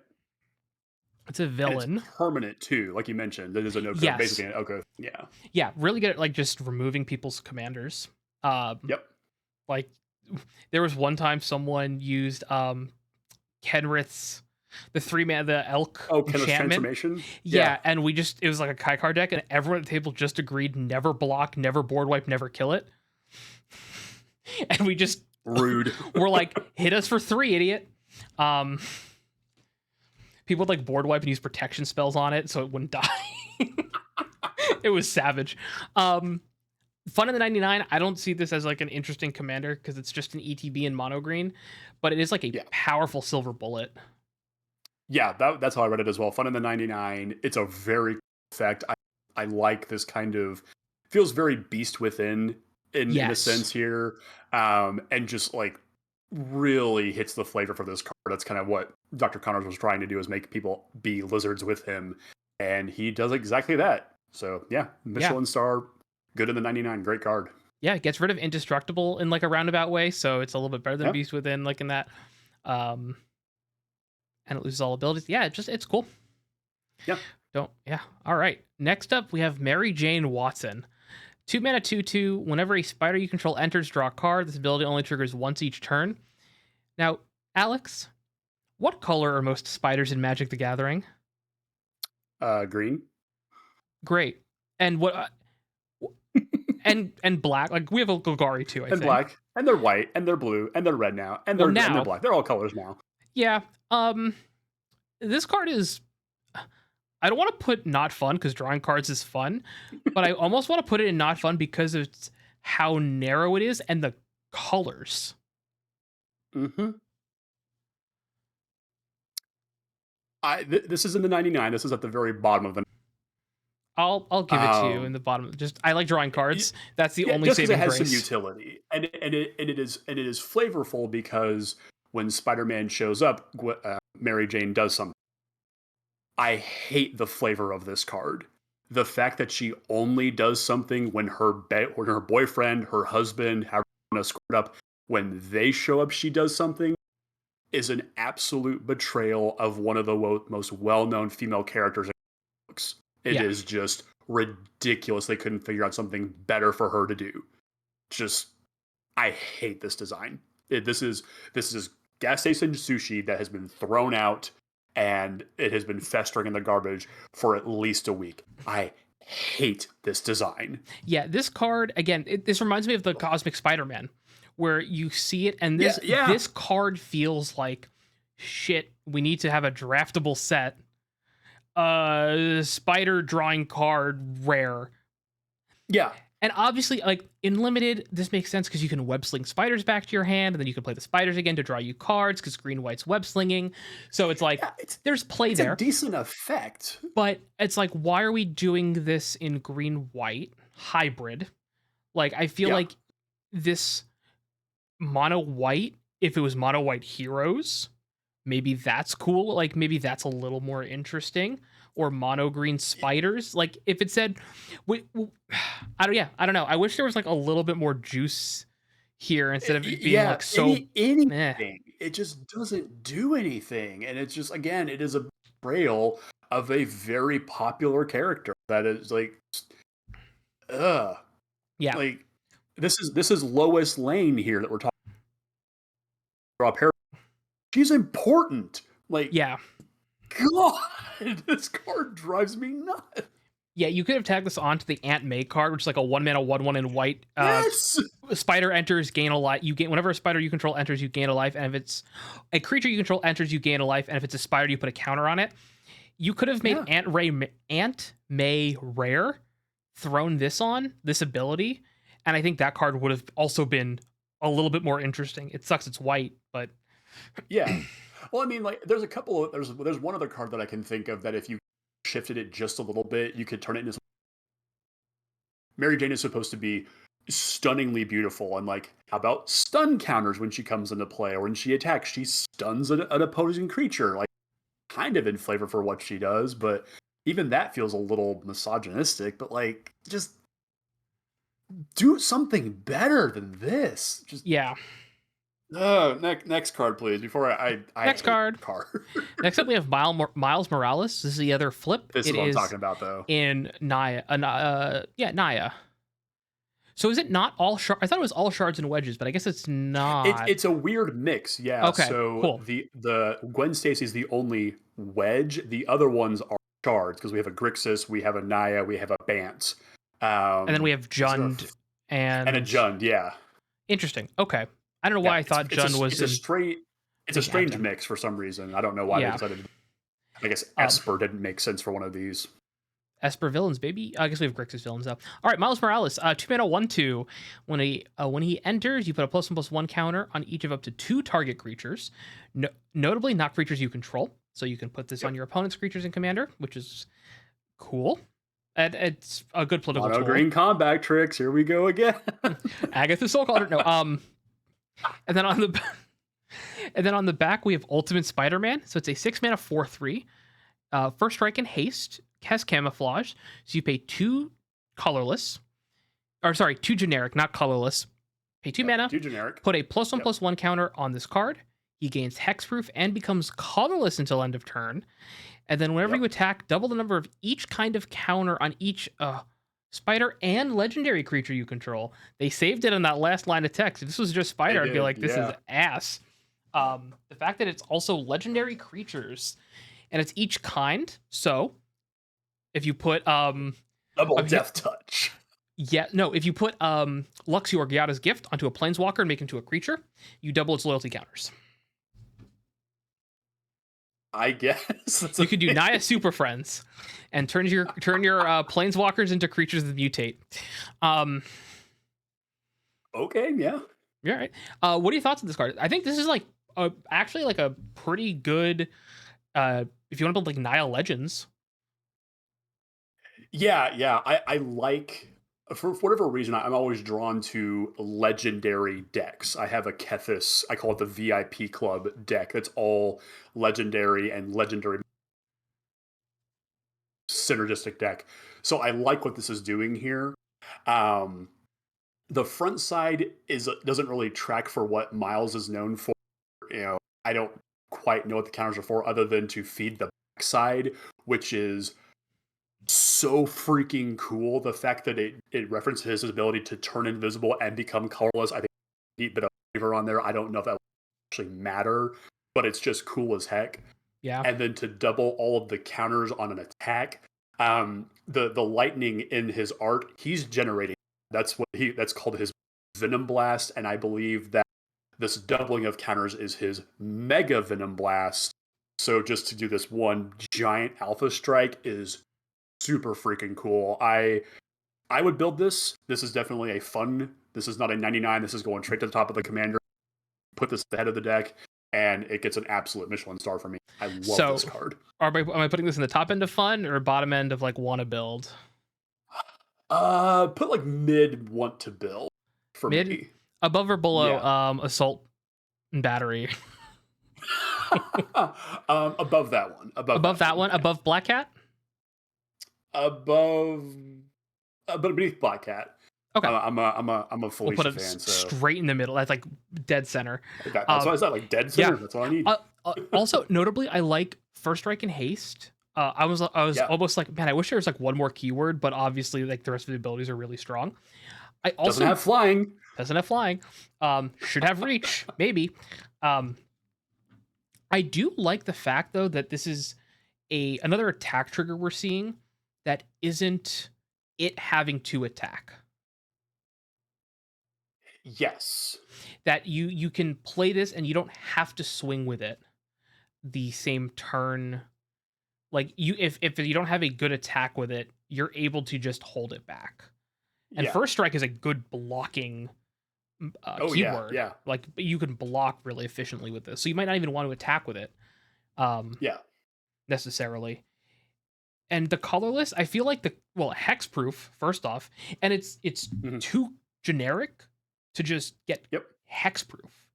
Like people play Dive Down and Snakeskin Veil. Snakeskin Veil. Oh, yeah, this is there you go. This is the colorless. If you said, "Hey, Snakeskin Veil," but it's 2 mana, I'd be like, "Okay, yeah, it's colorless. Cool. I can put it in any deck." Yeah. That's what this is. It's a colorless Snakeskin Veil. I would love to find a way to make the colorless nature matter. I'm sure there's something really obscure that probably people have already figured out, and it is cool. But I think it's more just flavor right there, and that just adds to how cool this card is. Such a good card. And I will say, I'm not sad.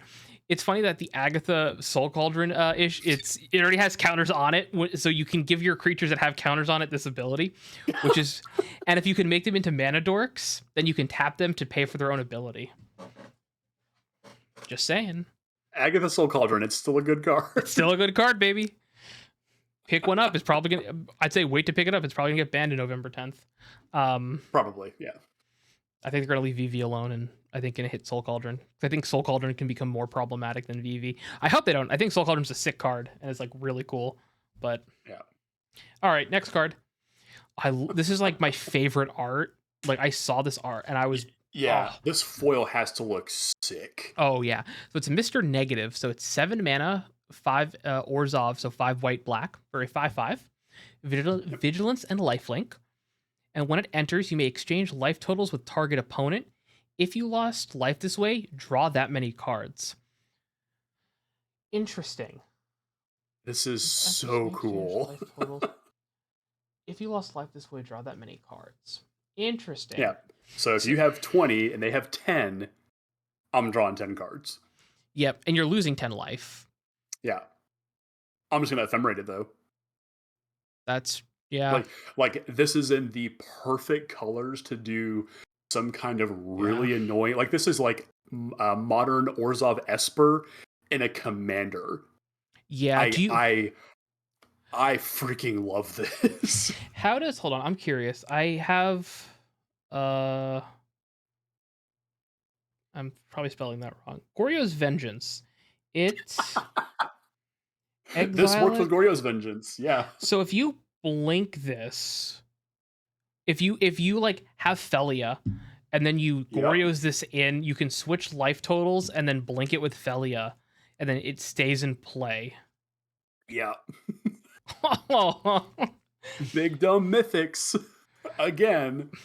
Like the design of this is so cool. You know, we have cards, Axis of Mortality, mortality. Yep. So we've seen effects where you trade life totals, but to put it on a commander, um, in this kind of fashion, and I love the fact that it's force Oh, you cut inversion, out which there. is uh, dark force inversion. That's where I cut off. I'm assuming. Yeah, yeah, Dark that's Force. that's where he got his powers from. The dark force is a Marvel. It's energy thing. We'll just Okay. leave it at that. Um, but yeah, like he's got a dual personality thing going on. Mr. Negative is so freaking cool and so well designed. Yeah, Michelin stars. I want to put this ephemerate, flicker, feign death ability and just annoy the hell out of my opponents. I want to build this so much. Yeah, no, this seems like this. I'm gonna put this in like definitely in fun tier. Um, I'm gonna put it like in the top end of fun. I like the idea too of using it as a way to, especially if you could like blink it, right? Where you have so many Yeah. cards that you can just pay life as a like Doom Whisperer again, where you can Oh yeah. purposely like nuke your life total, and then if you can blink this twice, just draw the difference. Um, Ooh, I can like ad nauseum with this thing and yep. just go nuts with it. And And uh, oh, go ahead you, because I it was, gets I was, better. I was gonna say Sholdred. 4-mana Shouldered's really good because Oh then sure, yeah. you can get your life back up.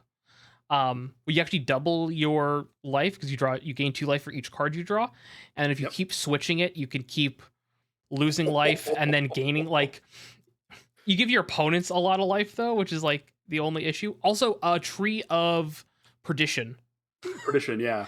is cute with this. Yeah, my thought is why not make myself go negative life and have something like Platinum Angel in play? Just say I'm Ooh. gonna go to negative 99 somebody and go, Oh, that's mean. there's so many cool things that you can do with this. Like this is a I'm gonna put this for me above Ultimate Spider-Man Miles Morales, so one above midpoint in want to build. Okay, you should put this right before you said Miles Morales. Okay, that's where Yeah, you would put it. Miles Morales Okay. is in the middle. He's my midway point. I'm putting Mr. Negative one above that. All right, I'm gonna put him in the top end of fun personally, but I definitely can like I could see this being like a wanna build though. It I just could. annoys the hell out of so many people. This card is Oh so yeah, I'm sick. looking. So how how would this work with Teferi's protection? Because your life total can't change. So can you just not exchange life totals, or do you? So you put the trigger on the stack and then protection? Or if you have Teferi's protection and then this comes in, or I guess yeah, this goes on the stack and then Teferi's pro. How would that work? Hmm. Because your life total can't change, but I don't know if your opponent's like you exchange life totals, but then your life total doesn't Yeah, I think it would prevent the act from the ability from just like working. resolving because you resolve the Teferi's protection first, and then the stack is basically the stack isn't clear technically, but the source of the ability is no longer there. Well, that doesn't To believe, matter because if this comes in and you hold priority and blink it, that first ability will yeah. still resolve. I just don't know how it works with if your life total can't change, how Oh, you exchange yeah, life. yeah. Yeah, that's a good question. In the comments, let And us so, know. yeah. Smarter people than us. Yeah, I because if you can do that where you can um keep your life the same but like lower it or like depending on how it works. Yeah, yeah. But if you'd have to Oh, lose I life, want to so put you this. couldn't lose life. Oh, So yeah. I want to put this with the 5 minute Obsidat too. Ghost Council and just oh yeah, god, all right, so so cool. all right. Next card we got Morlin, Morlin. Devour of Spiders. X black black for a Yep. 2/1 lifelink. Enters with X+1/+1 counters on it. When he enters, he deals X damage to target opponent. Fun in the 99. Good in big black decks. Not a human. Goes in Micaeus. You can skull clamp him if you don't put any counters on him. You know, this is really good with a card called Agatha Soul Cauldron. It is also true. Good in vampire decks. He is a vampire, yeah. Seems like solidly fine. Like, I'm not interested in building this. This is like a 99 card for me. Yeah, this is a fun in the 99 for me. The flavor is really cool though because Morlin is very, very, very old. Wait, say that again. The spider. He's He very is old. very, Sorry. very. He's very old. Yeah, like thousands of years old, and is literally hunting down the spider men. So I kind of read it as the more X the bigger X you can make, the older he is, kind of quote unquote, Okay. and then he just deals the damage because he's eating a Spider-Man. Do It's you clean, but do you, I give it Michelin stars because it is just so effective how simple it is. do you think if it said like deal X damage to an opponent or twice X damage to a spider they control, or like X to like an opponent and a spider, they might probably do that for limited purposes. That might be a little too good. But do you think that Yeah, this turns into very good removal. or if whenever a spider dies, put a +1/+1 counter on this? Like, do you think there could have been a little bit more play with it? There could have been, yeah, with a little bit more flavor because there is a legendary uncommon that cares about when a spider dies, or that it can kill spiders immediately. It's the Spider Slayer. We're not going to talk about because it's an uncommon. But yeah, I think it'd been cool if they had referenced spiders dying somehow. Okay, yeah. So yeah, I think there's a Yeah, little bit of room there, but this is a cool. I like the art. Art's sick. yeah. Um, good in a big. If you get infinite black mana, you can dome your opponent, and then Oh yeah, you all. Oh, and this has lifelink, so you just gain a bunch of life too. Holy crap! yeah, It's like an exsanguinate on almost an exsanguinate on a body. Like obviously not yeah. quite that, but It's pretty darn close. And if you want to tainted go on a strike. massive tainted strike. Yeah. If you want to go on a massive Wikipedia black hole, go look up the Inheritor. What is it? The We'll not get Inheritor. into it right now. Yeah, in this flavor text and what that's referring to, that is a whole web of stuff you don't want to get into right now. All right, we'll do the next card here though. Mysterio, Master of Illusion. I thought Mysterio was his own. Anyways, 4 mana, 3/3. Uh, when he enters, you create a 3/3 blue illusion villain creature token for each non-token villain you control. Exile those tokens when Mysterio leaves the battlefield. Phase him out. They won't leave. Ha ha ha. Yep. Oubliette your commander, idiot. Um, card seems like a villain payoff, probably in the 99. Not enough Yeah. villains to really have this as a deck. Again, another card that's probably like pretty good in like changeling decks. I feel like there's so many of these that this is not the best one because it's Yeah. just a bunch of 3/3 illusions that, yeah, it's whatever. Yeah. I put this as not fun. I think you hit it. There's not enough blue villains to fill this out, and I don't know Yeah. that what are you doing with these in the 90 unless you're trying to put it with the other Doctor Octopus that gives villains a buff. That could be maybe a thing, but it's just not terribly interesting. The flavor's good though. This is kind of himself, so yeah, Yeah. Michelin star design, but I mean, just boring overall. what if you were to do like a legendary clone, like a Helm of the Host, Spark Double, Vile Duplication, where you're trying to like get non-legendary token copies of this, and then you can like a Master of Waves, Mystic Reflection deck where you're like Devotion to Blue, Master of Waves, get a bunch of like elementals, Mystic Reflections, all those tokens become Master of Okay. Waves. I mean, if the tokens, like if the copies of it were also like still had the mana value in there somehow. I mean, you could with Mystic Reflections. You could have Mystic Reflect, Right, right. right? Like Like I'm you, just to simplify it a little bit more, so you could master of waves and go really crazy with. I mean, Yeah, Spark maybe. Double, Vile Duplication all keep the mana value of the card. Yeah, I'm gonna bump it's this to all the bottom of fun in the 99 instead of not fun. I could fair. be fun's a bit of a stretch. I think if we get more, I think we'll be getting to a point in the next few years. There's going to be a critical mass of token copies of creatures that aren't legendary. And I think Sure. once we hit a critical mass of those, like I think like 10 or 15 like ways to do that, I think these mono blue token commanders suddenly get a lot more interesting because you can get them a lot more consistently. Yeah, I can get behind that. Yeah. All right. Next up, Norman Osborne. 2 mana, 1/1. Norman can't be blocked, and when he deals combat damage to a player, he connives. That is already a very good line of text Yep. in standard. In modern, he's an 1/1, so it's like Orcish Bowmasters kind of hose him. And in commander, though, this being able to like get in early and just get card advantage is really good. But Yeah. there's more on the backside for 4 mana, 1 in Grixis, so 1 blue, black, and red. You get a 3/3 with a flying and menace, not first strike, flying and menace. Yep. Spells you cast from your graveyard cost 2 less to cast. And then each non-land card in your graveyard has mayhem. The mayhem cost is equal to its mana cost. This is I've seen the memes about like phlegm. I haven't looked at this card. This card seems sweet. Scary as hell, yeah. So it reduces it by generic. So you don't want like pip intensive things. The first thing that comes to mind, which is real unfortunate, is an Grixis artifact combo. Where you're just trying to like discard artifacts. Which I'm sure there are ways to do that. Because you can, if your artifacts are cheap enough, you can just like loot them away or rummage them away. Fill your graveyard with like cheap artifacts. Grinding station or something, maybe? Yeah, something like that. Or there has to be ways to like rummage with like rummage artifacts.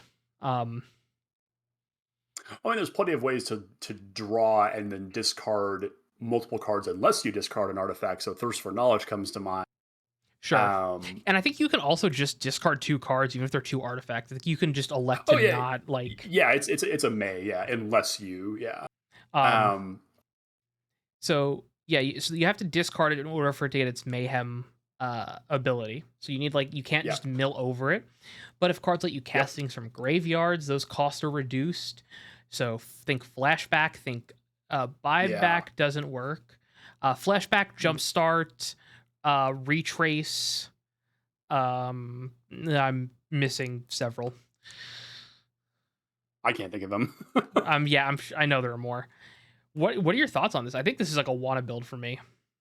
Yeah, this is definitely like a want to build. Again, it's one of those things that doesn't automatically feed itself. I like that the front is the connive to get things in the graveyard, and then you flip it, so it kind of feeds itself, but it isn't just doing it sort of like parasitically from both halves. Like the back half isn't just continuing the loop there, so you kind of do need setup, which I think is pretty sweet. And then the ability to do that kind of pseudo flashback thing. So if you constantly have the ability faithless looting or other rummaging, it's a very, very powerful card and pretty sweet kind of spell slinger type thing. So I would definitely build this. I like Grixis decks like this. The flavor kind of fails for me though. I really like the front side of it because the fact that Norman Osborn is secretly the goblin and can't be blocked, because who's going to block a respectable business? Sneaky of him. At least it flies, which is, he has a glider. Yeah. But yeah, this one is pretty lukewarm on the flavor. This is for me, but the card itself is incredibly powerful. This was definitely a low build for me. All right. I wonder too, because I've been trying to work on like a Charbelcher, like oops no lands, oops all spells, like commander deck, and I have like an Iron Man one, but I have 13 lands because there aren't enough MDFCs in just Izzet. So it's like, ooh, could this be an oops all spells deck? Because now everything you're rummaging away you can cast. So all suddenly you're not just discarding lands. So your connive, like even if you're discarding lands, you're not discarding lands for like the connive ability and for the mayhem. That's interesting. Yeah. Also, goblin lore and burning inquiry are really funny with this. Another really cute thing that you can do if you only have 1 card in hand, you can gamble, and you loot it, you discard it, and then you can mayhem it, or gamble becomes less of a downside. Can actually become an upside in this deck. Yeah. Just something to keep in mind. I don't know how good it'll be, but it's just like I think that's like a cute interaction. I mean, you just look at that line of text. cards cast from your graveyard cost 2 less to cast. That's just that already. It doesn't take much more to break that. That's just scary. Yeah, Underworld Breach also with this. I just realized too, like, not that you need much help breaking Underworld Breach, but the fact that this you can either discard Underworld Breach and mayhem it, or your Underworld Breach combos just cost less now. Yeah. Another card that works really well with this, Agatha Soul Cauldron. True. I don't know how, but true. Actually, it's awful. There's no ability. You can't do anything with it. Exactly. But it has +1 counters on it. It has to be playable. Could you, if you have a card like this, transform this creature as a like, and you put under like it's under a cauldron, and then you put this ability on another creature that can transform, like a Nicol Bolas, like the 4-mana Nikki B. Yeah. Does it? Do you know if he lets you transform it for like 4 mana? Because it has the ability to transform, and the card name is whatever the card is. Like it's transform X. I want to say yes, but I have to. Part of me also thinks that because so like in this instance, if Norman is under the Soul Call and you go to transform the Nicol Bolas because it has the abilities of Norman Osborne, I think you could activate it. And this is a weird interaction that I'm probably never going to see this. Probably not. I think because it's trying to transform Norman Osborne and not Nicol Bolas, I think you could activate the transformation. But I think in a really screwy kind of way, it might exile itself. Well, I don't know because this is an exile. This just transforms. Oh, it just flips. That's a good point. And notably, the like card names are when you have like if you can activate abilities. That's why they don't say like the card. They usually don't say the card name. They say this card. For Legends, they have the card name. So I think you could do that. I think it worked. Let me know in the comments. Yeah, my brain can't parse that one out. Sorry, guys. Sorry, guys and gals. I don't know. Listen, you brought up Soul Cauldron this time. This is on you. All right, next card. All right, so we have the other. I think it's the last flip card of this set. Peter Parker. Yes. Yep. So we have Peter Parker. I'm sure you've seen this card. 1 and a white for a 0/1. It enters. You make a 2/1 green spider creature token with reach. Sick. Backside is 1 and a bant, so 1 green, white, blue for a 4/4 with vigilance and reach. No flying. At least it has reach this time. I was about to say. Each legendary spell you cast that's 1 or more colors has web slinging for a bant. So green, white, and blue. I don't know if I'm interested in building this commander, but this is definitely a powerful commander.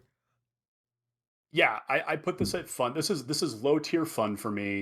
I'm not terribly interested in this card as a commander, but again, it's that push pull of to give things web slinging. You want cheap creatures in play, which Peter happens to bring one himself.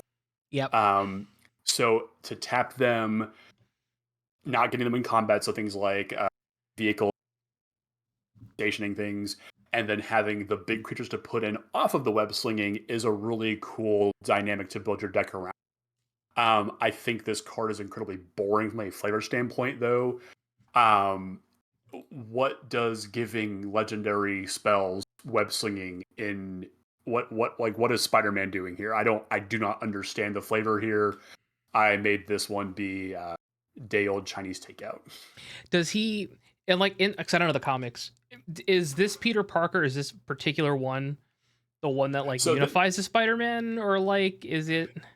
You can make that. I almost went that direction, thinking this is just a big leader, because this is Peter Parker, like main continuity Peter Parker, but so is Sensational, and it's complicated. Timelines. Well, like it's just, which book are you reading? Are you reading Amazing Spider-Man? Spider-Man? It's yeah, like I said, it's complicated. Comics are weird. I just like the flavor on this just doesn't. It's just the web slinging commander. Okay. Bleh. Yeah. No, not very cool.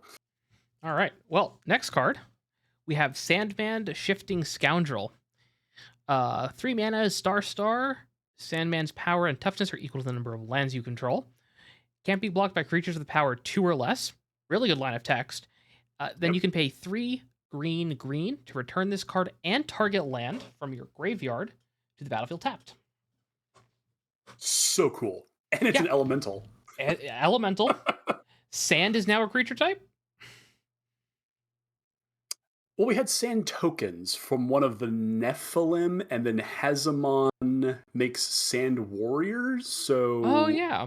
Type, kinda has always been. Type sand. This is the only... I'm gonna look up the Nephilim. While we look that up. Nephilim? I think it's the 4-color, no blue Nephilim. Yep, Dune Brood. Yep, that's the one. Sand token cards? There's no sand tokens. That's unfortunate. So this is the first sand non-token card. What are your thoughts on a valorous distinction? Yeah, I think this card is incredibly cool. This could very easily be your commander if you like landfall. If you don't want to do traditional landfall, I think this is incredibly cool. The flavor of it, not being able to be blocked by creatures with power 2 or less because it's a giant sand monster. What are they going to do? Like, precious, and then be able to come back from the graveyard. So it's kind of this weird, reanimating, dredgy type mechanic. There's just all of this is just perfectly flavored Michelin star design. This could be fun. I probably wouldn't build this myself, but just like with the way that you could build this and do lots of landfall shenanigans without doing and I would want to avoid the traditional. Oh, you cut out there. Sorry. You want to avoid the traditional. Oh, the traditional landfall stuff like Rampaging Baloths and Avenger of Zendikar. Just do stuff with Sandman. Like play into his abilities. And big stompy monster push. Maybe put Berserk on it. Hell yeah! I'm here for the Berserk things. Then he dies. You can bring him back. Yeah, it's just cool. Yeah, it's so cool. Yeah, the ability is good. It's like a mini Life from the Loam. Because you're going to return it and a land card from your graveyard. Yes, which is like a notable thing. Yeah. I'm trying to think. There aren't any lands that untap when they enter. Like they don't untap things, right? No. So you're thinking like Amulet of Vigor type effect. Or yeah, because I'm thinking if you have like Solvala, the 3-mana Solvala that taps for green. Oh yeah. Like if you could have some way of like looping a land and this and Solvala to like get infinite landfall triggers, like a weird combo. I don't think there's anything that does that. You might be able to reverse engineer it using Magus of the Candelabra. Using what and what to go with Magus of the Candelabra. Yes, that might be a thing there. Might be kind of cool. How does Soul of the Wilds read?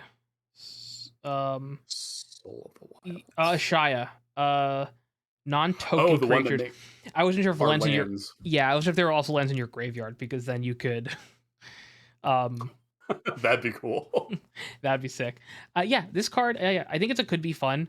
I'm interested to see it in like not Agatha. Oh my god, Titania. The 5-mana Titania. When a land goes to your graveyard, you make an elemental. Yeah. Like I could see this in there because there's already and she cares about elementals dying, so it's like you can sacrifice this and it's an elemental that dies and then a land comes back. We need to do some kind of like blue-green thing where we get to play Sandman, Titania, and Hydroman.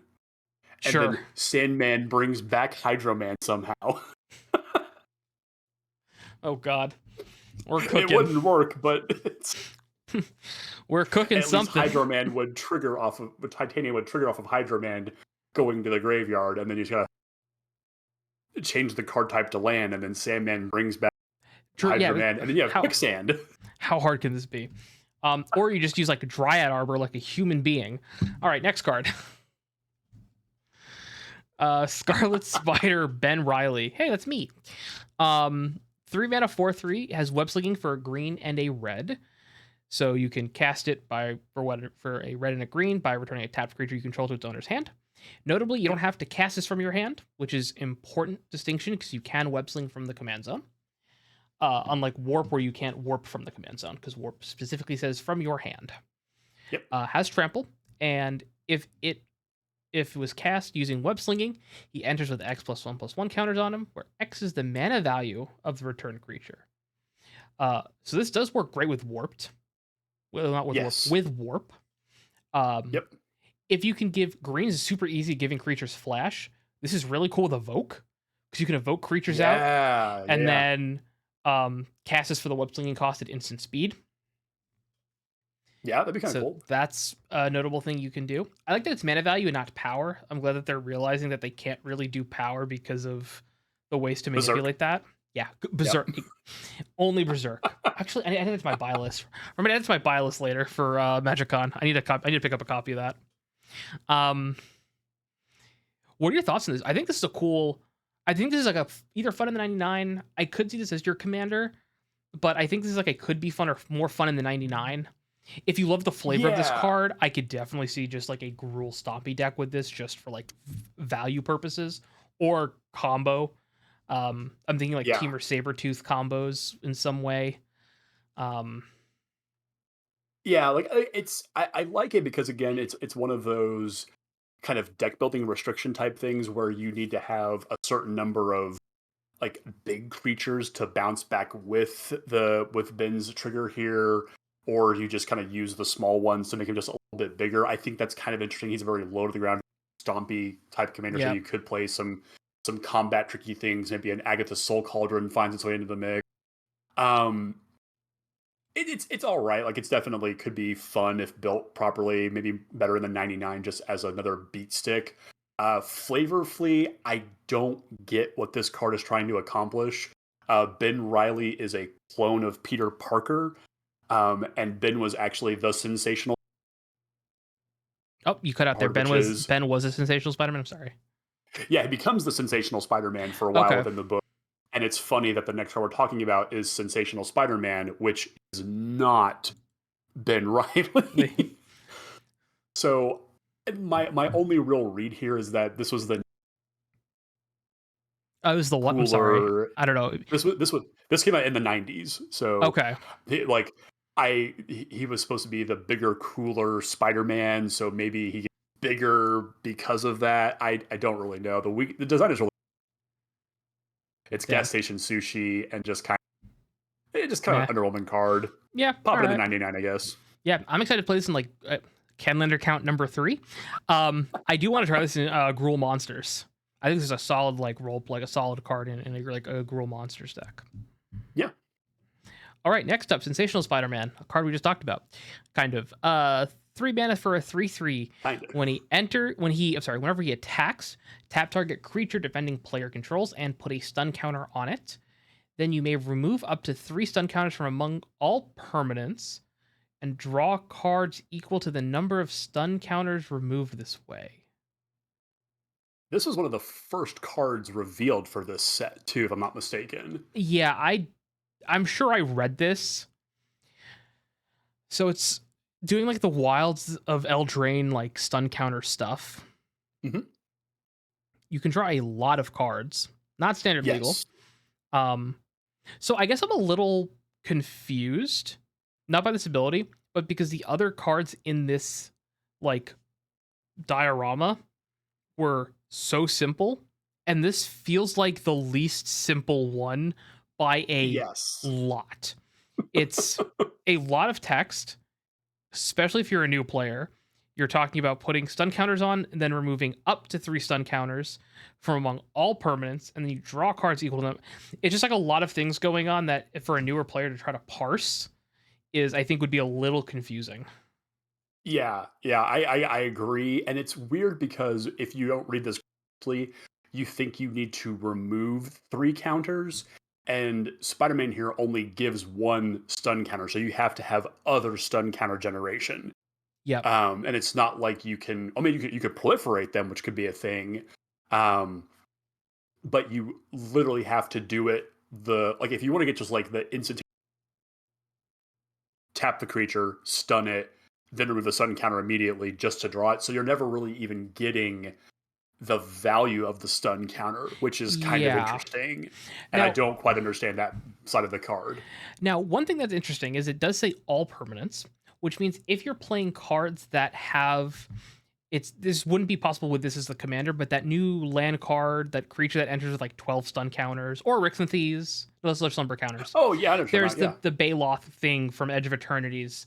Mhm. You can remove stun counters from your own permanents in order to Yeah. draw cards. So it's like, oh, can you build like a self-stunning deck? It's cute with web slinging because it's target creature defending player's control, so you can't even put stun counters Yeah. on your own things. Which I almost wish they said on any creature, because Yeah. then you can let that new player discover, be like, oh, wait a minute, I can tap my own thing, and then I could remove the stun counter, and now it's tapped for web slinging, and now there's a Yeah. little bit more play with the mechanic. Yep. Um, So it's kind of cool in that regard, but you can't do that. yeah, So I'll take this is cards that it isn't for 500, Alex. yeah, exactly. um, So this is I don't know. I mean, I would have to look at how many cards can actually generate stun counter. Like, is that yeah, even? I'm assuming they're all in blue and white for the most because part. they don't make sense anywhere else, really. I I mean, mean, so like some of the green stuff. like a cute thing you can this is like a lot of steps, and like a lot of the stuff I talk about is like a super jank, but the oozlith is really interesting with this, where if you have like the sleeping cursed fae from wild that enters with stun counters, and oozlith, where if you're able to like blink or like recur these creatures, oozlith will take those stun counters and hold them. So if you have, or like resourceful defense, like you can have creatures that enter with stun counters, and then just move the stun counters around that way. Or you just leave them on the oozlith. Like you don't, because it says from all permanents. So you can just like have a mana battery of stun counters that's not on any creatures. Yeah, and maybe we could put some of these stun counters onto Ghost Spider and then remove them from her with her ability to exile a top card of her library. Yeah. I mean, yes, right? You joke, but like So it's this is Jeskai counters. Jeskai stun counters, yeah. But I mean, Yeah. there are ways to like hoard like certain counters and like move counters around and stuff. So I think there's Yeah. some play to it, but I'm not super interested in this. I feel like it's a lot of work for middling value because it has to attack. If it was Yeah. on upkeep, or if it was like if it didn't have to put itself in danger, or it gave Mhm. itself some form of protection when you remove a certain amount, like it's already complicated. But if you remove one stun counter, it does this. If you do two, it's this. If it's three, or this, or a like choose one or more, and it's like remove a stun counter, and then like a Do a thing. scale, Yeah. sort of like the Bloomborough season card that has like the pause, where you can like get a tier Oh, yeah. I like where it's that. like for each stun counter, choose like remove up to 3 stun counters. For each one remove, choose one that hasn't been chosen already. Yeah. And that, but that might be more complicated. Anyways, this card's not fine. This card's fine. It's probably fun than I'm tempted to put in not fun. Is that weird?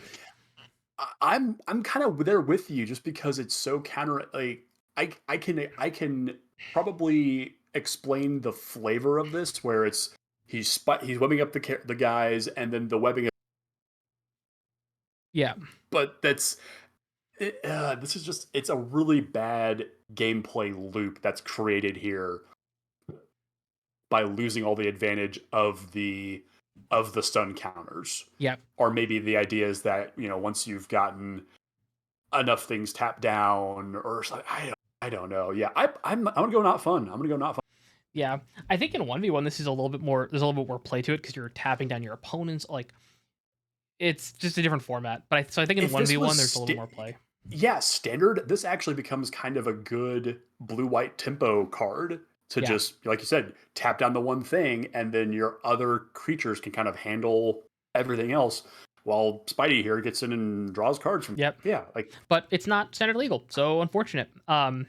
Maybe we'll see it in Duel Commander. I don't know. Next card. We have Silk. Obscure format reference number 2. Let's go. Duel Commander's on Moto. It's an official format. Silk Webweaver, 4 mana, 3/5. That's a podcast episode. We'll talk about that after this. I have an idea for an episode finally. Silk Webweaver, 4 mana, 3/5, has web slinging for 1 green white. When you cast a creature spell, create a 1/1 green and white human citizen creature token. And then you can pay 5, so 3 green white. Creatures you control get +2/+2 and gain vigilance until end of turn. I don't know anything about this card. This is like a pretty bog standard token commander. If you've seen them, you've seen one, you've seen them all. It's probably fine. Like there's like so many of these at this point that like do like such a similar thing. I wish she made spiders. Like I don't know why. Like I don't know the lore behind her, but I almost wish they were spiders. Well, like, and that's the thing with this. Like, her abilities make no sense flavorfully. So this is Cindy Moon. She's a relatively new. She debuted in the comics only about 10 years ago, which is relatively new by comic standards. And she was bitten by the same spider that gave Peter his powers. But she has a faster, borderline precognitive spider sense known as Silk Sense, and has like an eidetic memory. So the tokens, the buffing, it just makes no sense here. I think with some color shifting and some maybe different tapping, or maybe drawing, playing off the top, you have a cool card here, but otherwise, like just a generic token gal that makes it's boring as hell. Yeah, I'll put fun in the 99. Yeah, it's another. You have Reese, you have Torrens, Fist of the Angels, you have this. Like there's so like this goes great in my best deck. It's not a 1/1, but it makes a crap ton of 1/1s. I'm gonna actually say this is not fun because it is so redundant, and this is design space that we have seen so many times before, and you have a good opportunity to create a new unique card, but they failed to. Yeah, I'm gonna put it in fun in the 99 for my tier.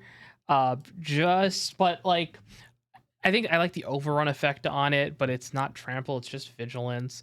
I'd expect reach if you're a spider, like I don't know. Flying. But it also doesn't have reach. Anyways, next card. We have Spectacular Spider-Man. So this is the one that has like several different artworks, which are really cool. This is a 2 mana 3/2 flash. You can pay 1 generic. Spider-Man gains flying till end of turn. That's a little bit better. I'm surprised they didn't keyword that ability, like give it the flavor, like web slinging. Like, you know, they give some like some abilities like the flavorful italic. Don't know why they didn't do that here. And then this one that should have called Pulling an Uncle Ben. You pay 1, you sacrifice Spectacular Spider-Man. Creatures you control gain hexproof and indestructible until end of turn.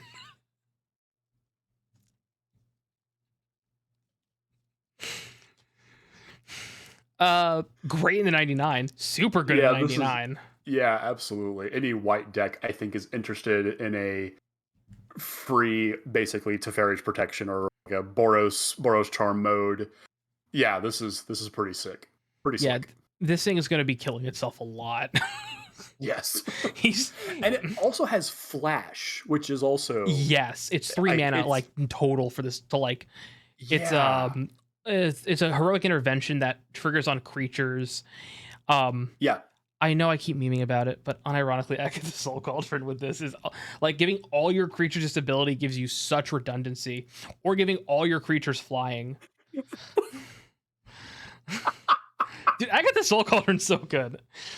I need to do a video on that card. You put this I'm gonna put this in the top of fun in the 99 because it's a Spider-Man set, but I also think this is a really like when you get people with this, you're gonna get them. Like you're gonna because all I got to worry about is 3 mana now represents multiple things out of white that could be absolutely game breaking, and that's very cool. I think. Yep, and I like that it's a creature, right? It's not it's so your decks that care about having creatures enter, or you can recur this because it's only 2 mana, so it's easy to recur cheap white creatures. So you can use not Biting Grace. There's like I'm trying to think of any card aside from Late for Dinner, which is just that art stuck in my head. Yeah. There are like Second Sunrise or doing like loops like that with this or can be really powerful. Oh, sure. Yeah. Next card. Oh, what's the flavor on this? Oh, this one. Oh goodness, I lost my spot in my notes. Oh no, because it's a white card. I'm all the way down at the bottom of the list. 1 second. All good. 1 second. Wait. This is which Spider-Man is this? Spectacular. Okay, spectacular. Yeah. This one's a flavor. This is a flavor win. Michelin star. Just like to make the sacrifice play is awesome. It's totally on Spider-Man. Great power, great responsibility. Enough said. So I didn't know the quote was with great power also comes great responsibility or something along those lines. Like it's a longer quote than I realized. Yeah. Well, I mean, Right? Because it's I like on think one of the depending on cards. where you're reading it from, I think it's either way is fine. It's not like in Empire Strikes Back where it's Luke, I am your father. I'm forgetting how the actual line, but how everybody quotes it is not correct. This is one of those instances where I don't think it actually is relevant. Or it might be. Or you cannot pass or you shall not pass, the Lord of the Rings quote too. Yeah, stuff like that. Yeah. Next card is Spider-Ham Peter Porker. 2 mana 2/2. It enters, you make a food. Animal mayhem. You could keyword this. Hold on. You could keyword. I don't have my cursor. That, but you couldn't keyword any of Spider-Man's abilities. You couldn't do web slinging and it's like great sacrifice or pulling an Uncle Ben. You have to do this one. Are we? Anyways, other spiders, boars, bats, bears, birds, cats, dogs, frogs, jackal, lizard, mice, otters, rabbits, raccoons, rats, squirrels, turtles, and wolves you control get +1/+1. Why is this not? Oh, it's an alphabetical order except for spiders and boars because he's a spider and a boar, and then the rest of the things are in alphabetical order. Also, I think these are all creature types that are legal in standard. I believe so, yes. All from Bloomborough. Mostly, yes.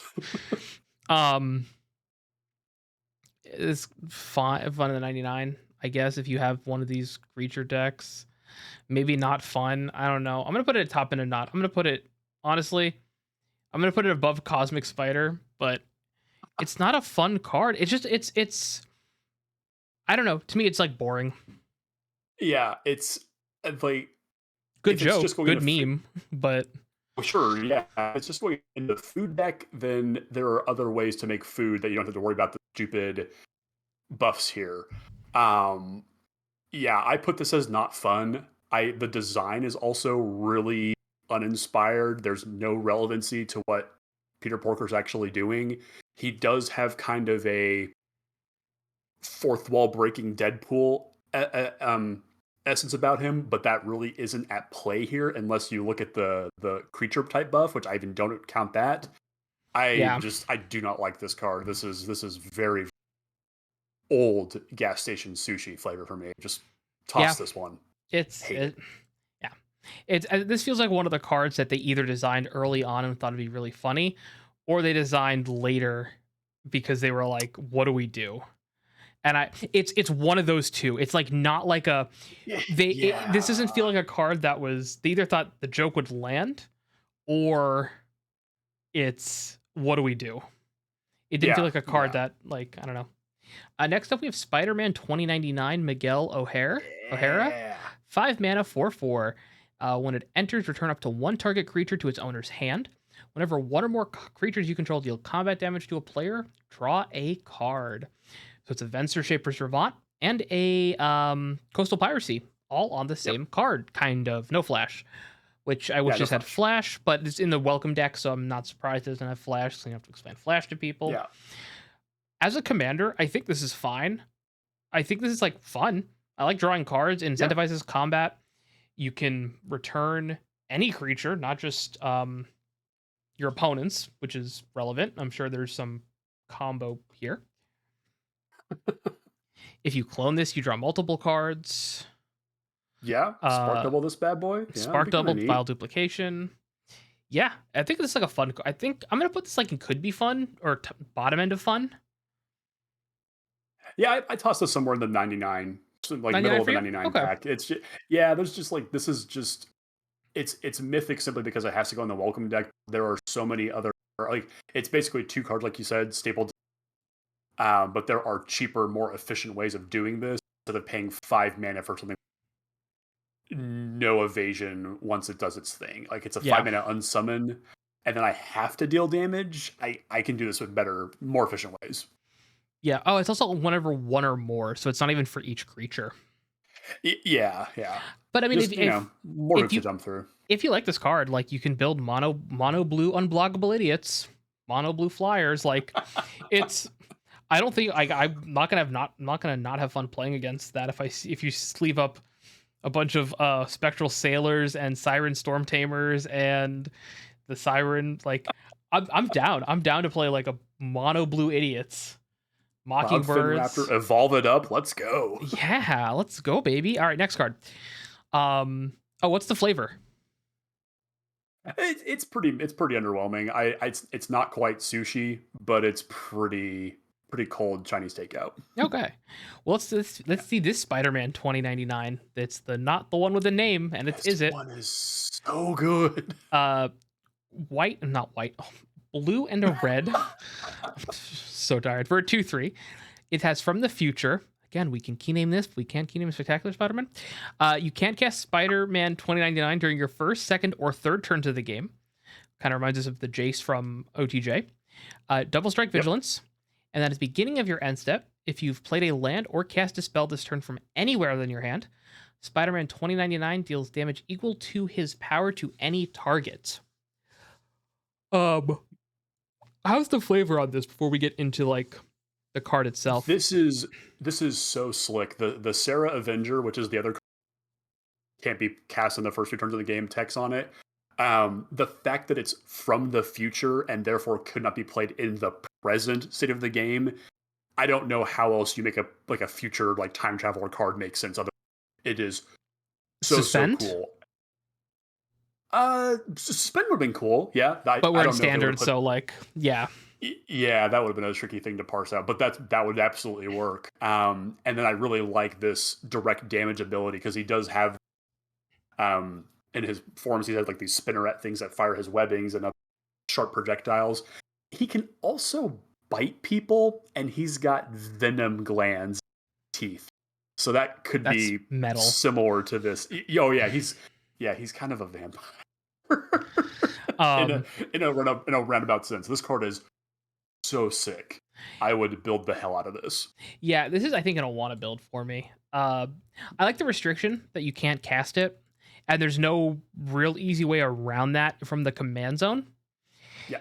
The also plague, sorry. Casting a spell or playing a land from exile is not that hard to do, and you're incentivized to kind of suit this thing up, either give it auras or like a Voltron-ish style commander, because you want it to deal the damage. Like you want it to be bigger so it deals more damage.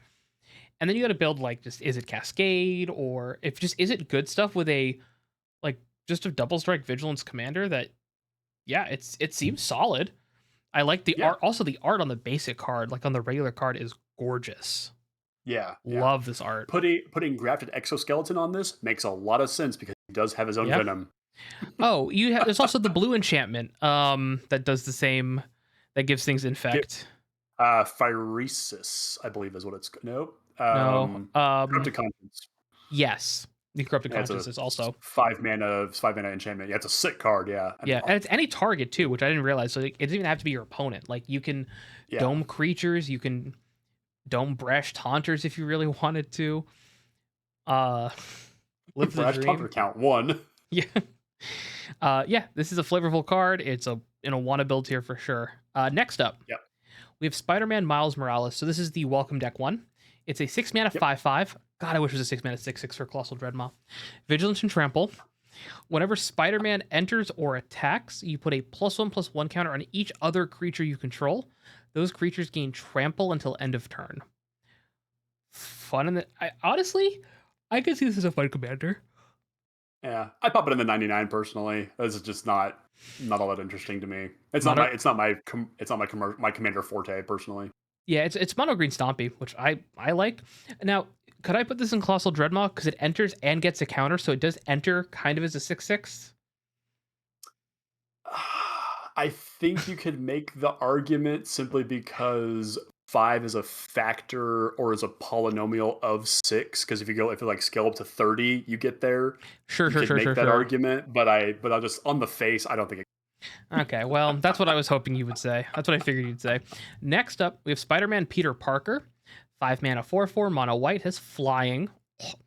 Whenever you gain life, you put a +1/+1 counter on target creature you control. It gains indestructible till end of turn. If you want to build mono white life gain, this is a commander for you. Yep. Again, Soul Cauldron, LOL. This is a Soul Sisters commander, I guess. If you like, this is another just. I mean, it's a little bit better because you gain indestructible. Yeah, and it doesn't feed itself for the lifelink, which is interesting. Yeah, no lifelink or anything beyond, on it. Just yeah, which is I guess kind of strange. So maybe we with anti-venom that might be. Oh, ooh. he's not really gaining life though. That's maybe not. I don't know. Yeah, This goes hard with Aunt May. fine. You know what? If you want to partner this with Aunt May, like Rule 0, partner this with Aunt May, I'm cool with that. That seems sick. Okay, that'll let pass. But yeah, this is a pretty under. Put it in the Yeah. 99, and the flavor is the lifelink just throws me completely. I put this as very.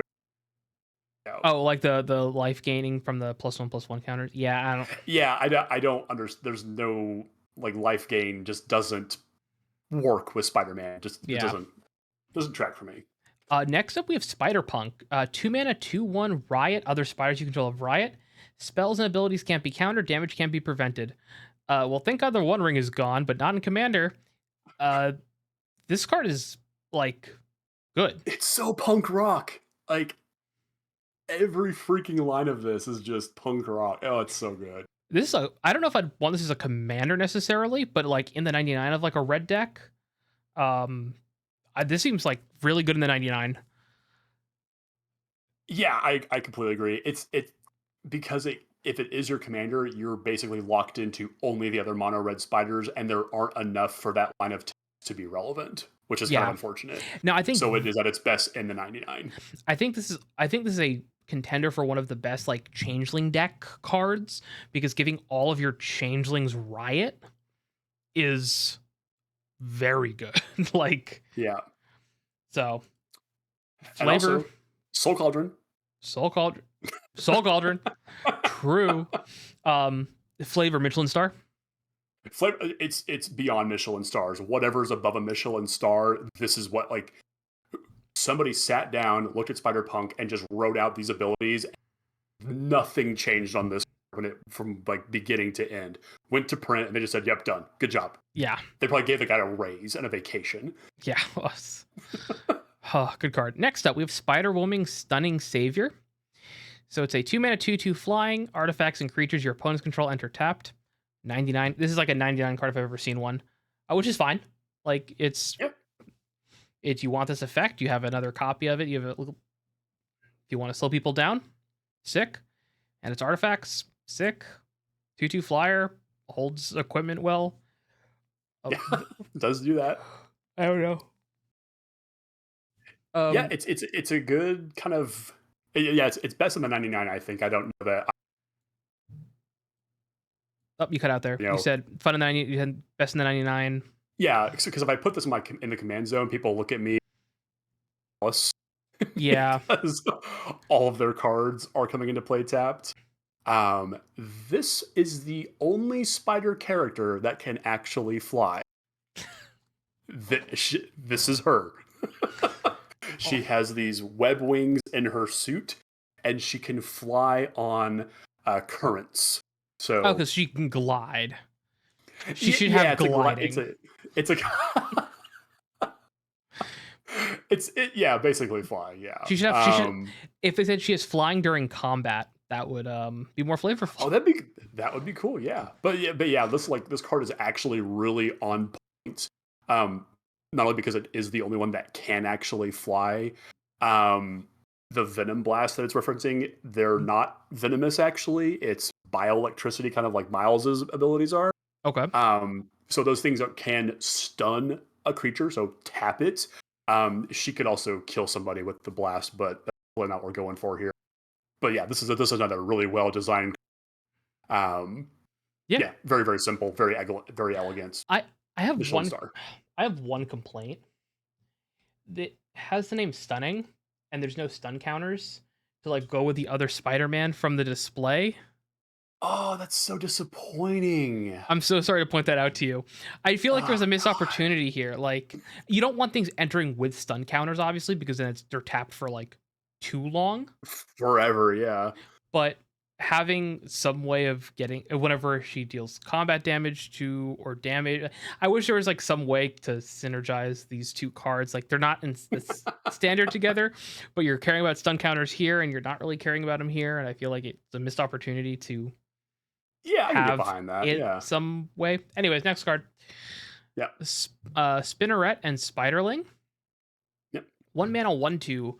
Whenever you attack with in mono red, whenever you attack with 2 or more spiders, you put a +1/+1 counter on this creature, and then whenever this creature deals 4 or more damage, not combat damage, exile the top card of your library until the end of your next turn.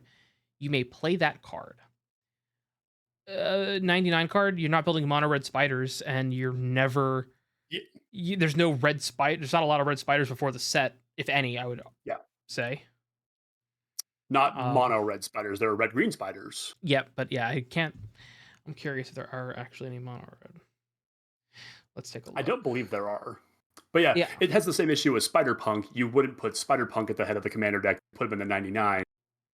yeah, Same with Spinneret and Spiderling here. The fact that it's 1 mana just made me look at Agavane, which it clearly isn't. yeah. Um, Actually, there is. Huh, you don't know magic at all, do you? There is one spider in red, and I'll give you. I'll let you get 3 guesses on the set. is it Torin Mauler? No, no, no, no. There is a not There's a the card. legitimate red. What set? I know you're not gonna know the card, but Uh, a mono red spider. yep. What's What what? what set did color shifting? Oh God, is this a future sight card Planar or time chaos. spiral? Player chaos. What? There's a 4 mana 4/2 spider with reach. Oh God. Okay, back to Only Spinneret and Spiderling. yeah, this Yeah. card's ass. Not ass. Wait, but What? this card is like fine. Like you need like all the red spiders though in as like a commander. I wouldn't build this as a commander, but I think this is fun in the 99. No. Yeah, this goes in the 99. I build Jeskai. I build Naya spiders. You know, I because I'm the kind of guy that looks at these sets and I go, okay, I don't want any non-Spider-Man creatures in the set. Yeah. I just build the spider family, and this fits in really well here. So flavor-wise, this actually I think this works here. MJ and her and Peter's daughter Annie from Earth 18,119. Doesn't matter. I do think that it would have been really cool if Spinneret made the Spiderling token, kind of like Karizev made a Ragavan. Ooh. Yeah, because then it I fuels think that would have itself. been sweet. Exactly. Maybe even partner, but I think that probably goes too far Yeah, yeah. standard. I think having it enter and make a token. Did you notice Spider-Man on the back of the art I did, yes. It's yeah, he's hiding out there on back the there. water It's tower? pretty That's cool. cool. Yep. Yeah, yeah. The card I like the art in this card. I think it's cool in the 99, but we don't have enough mono red spiders to do it as a commander. If it fueled Yeah. itself and made the token, I'd be more into it. I think. Yeah, that was my immediate thought for it, just so it can fuel itself. But I think that it probably becomes too good. Because you go, turn one, you bolt their thingy, and then you just attack with it, and Yep. then it scales up, I think, too quickly at that point, and the 4 damager trigger or more starts going off much faster than I think you want it to. Yeah. But other than that, this is a really, really, it's solid flavor. Very, very fresh Chinese takeout. Yep.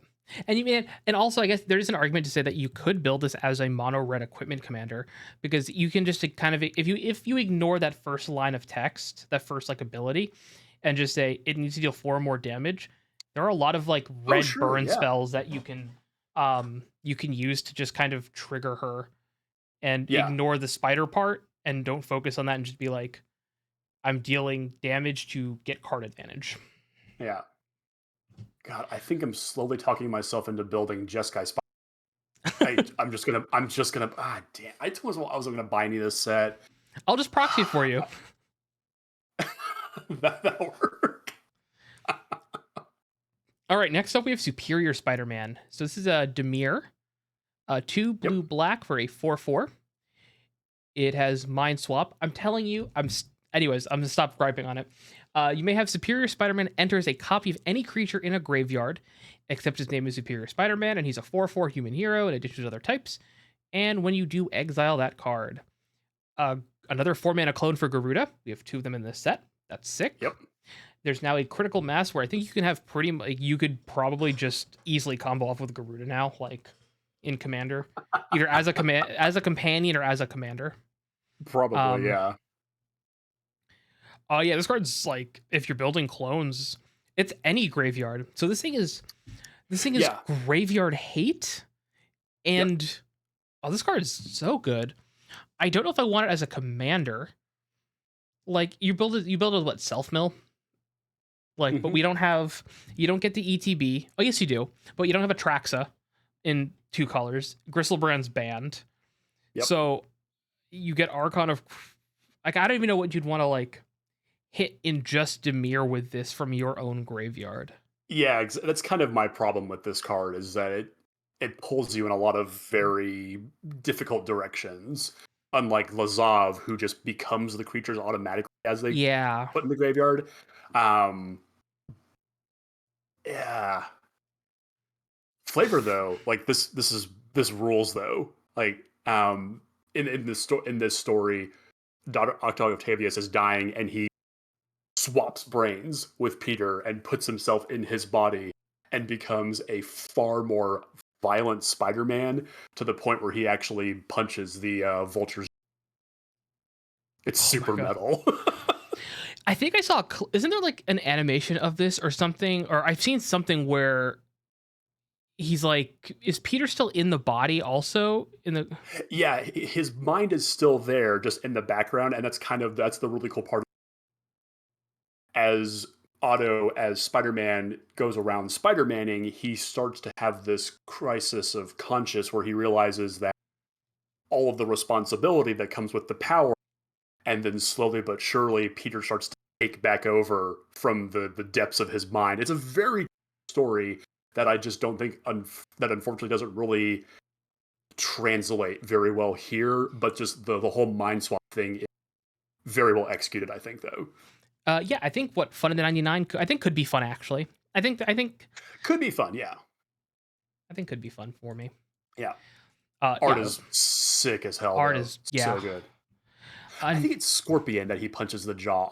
Can't remember exactly, but anyway, that's beside the point. Because is this the one where he realizes that how strong Spider-Man actually is? Yes, and he's like, oh, yeah. He realizes that he's been pulling his punches. Kind of starts the wow, this kid is actually far more responsible than I ever thought, and the real characterization, you get to see the push pull of the 2 of them. Yeah, it's a really. So next up we have Symbiote Spider-Man, 3 mana for a 2/4.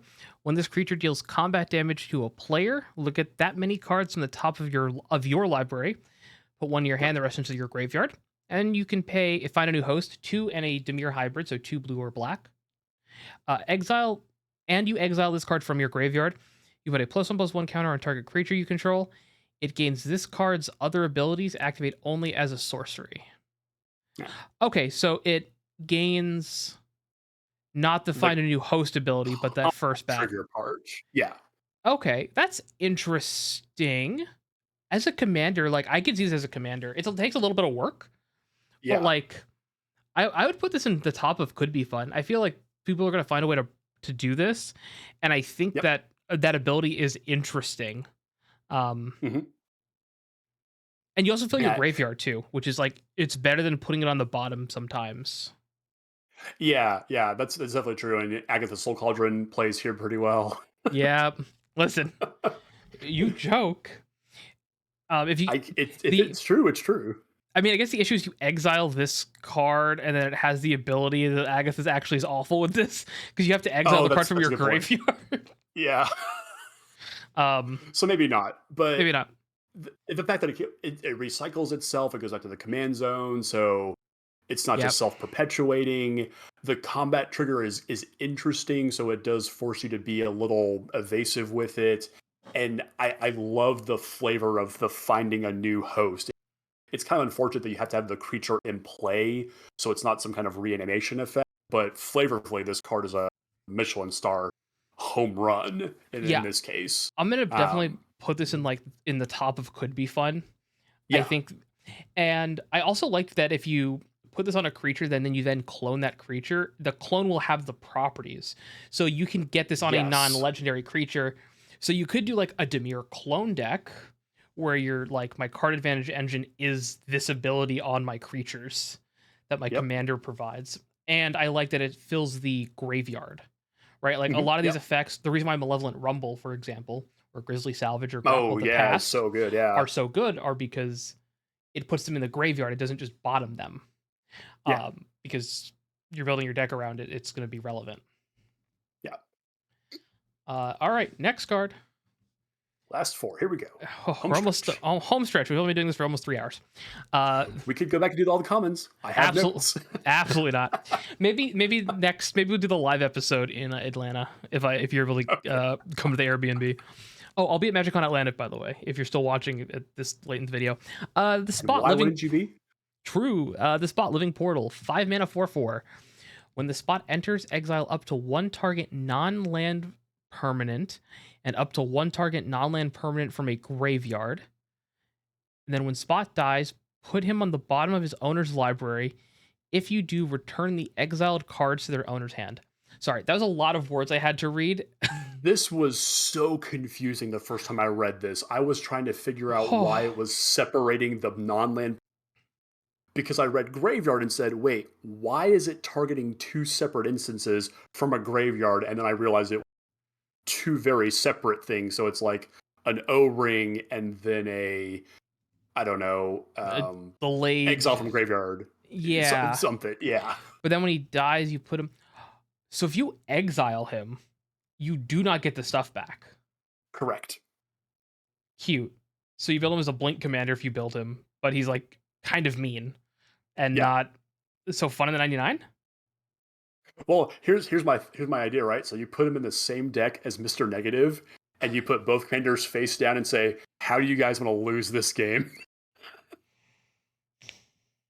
I hate it here. And that's Because a wrap, y'all. I will demonic tutor the other half of the combo and make everyone's lives miserable. This is my vision. God, I hate you so much. I'm gonna put this in fun. I want to put this in not fun, but I'm gonna put this in fun in the 99. Fun for me, not for you. Yeah, that needs to be a category. Fun if Yep. there's only one of my friends when I first started playing, not when I first started playing Magic, when I was getting into EDH, he's like, "There's only so much fun allowed at a table of EDH, and I want all of it." Um, This is a card that would give you most of that fun then, yeah. yeah. If you sacrifice it though, it's a good way to reanimate your own stuff. Like it's a delayed Yep. blink. Yep. Um, so that's cool. If you blink it though, you just kind of remove their stuff. Yep. So that's a little less cool. Unless you're into that. I'm about to say, depending on your perspective on this is a very cool. I love Yeah. and This the is flavor is huge too. the art's so trippy. Also, this goes hard with Ketramos. Yep. This is really good with Ketramos, and it also just good graveyard hate. Uh, yeah, I know. I think it's cool in the 99, but I'm not. I don't want to put this in the command zone. Yeah, this is definitely like this is up towards the top of like not. I'll put this at the bottom of want to build for, and then just for a character that can literally be anywhere, whenever, and take things with him whenever, wherever. Yeah, Michelin star, huge card, awesome. Yeah.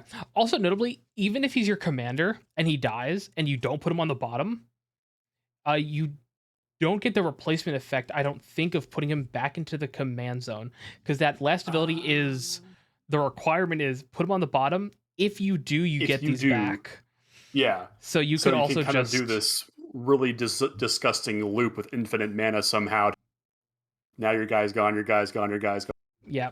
So something to keep in mind that Fun. yeah, in order to get it back, you do have to put him on the bottom, and I don't know if you get a chance to replace to because he's moving zones, so I don't know when you get to do it. Oh, that's a good point. Yeah. Yeah. Cool Next card. up, cool, yeah. Let us know in the comments. Ultimate Green Goblin's next. 3 mana for a 5/4 at the beginning of your upkeep. Discard a card, then create a treasure token. Also has Mayhem for 2 and Rakdos Hybrid.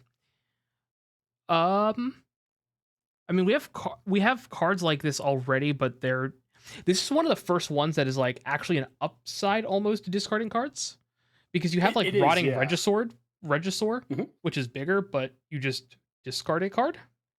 Yeah.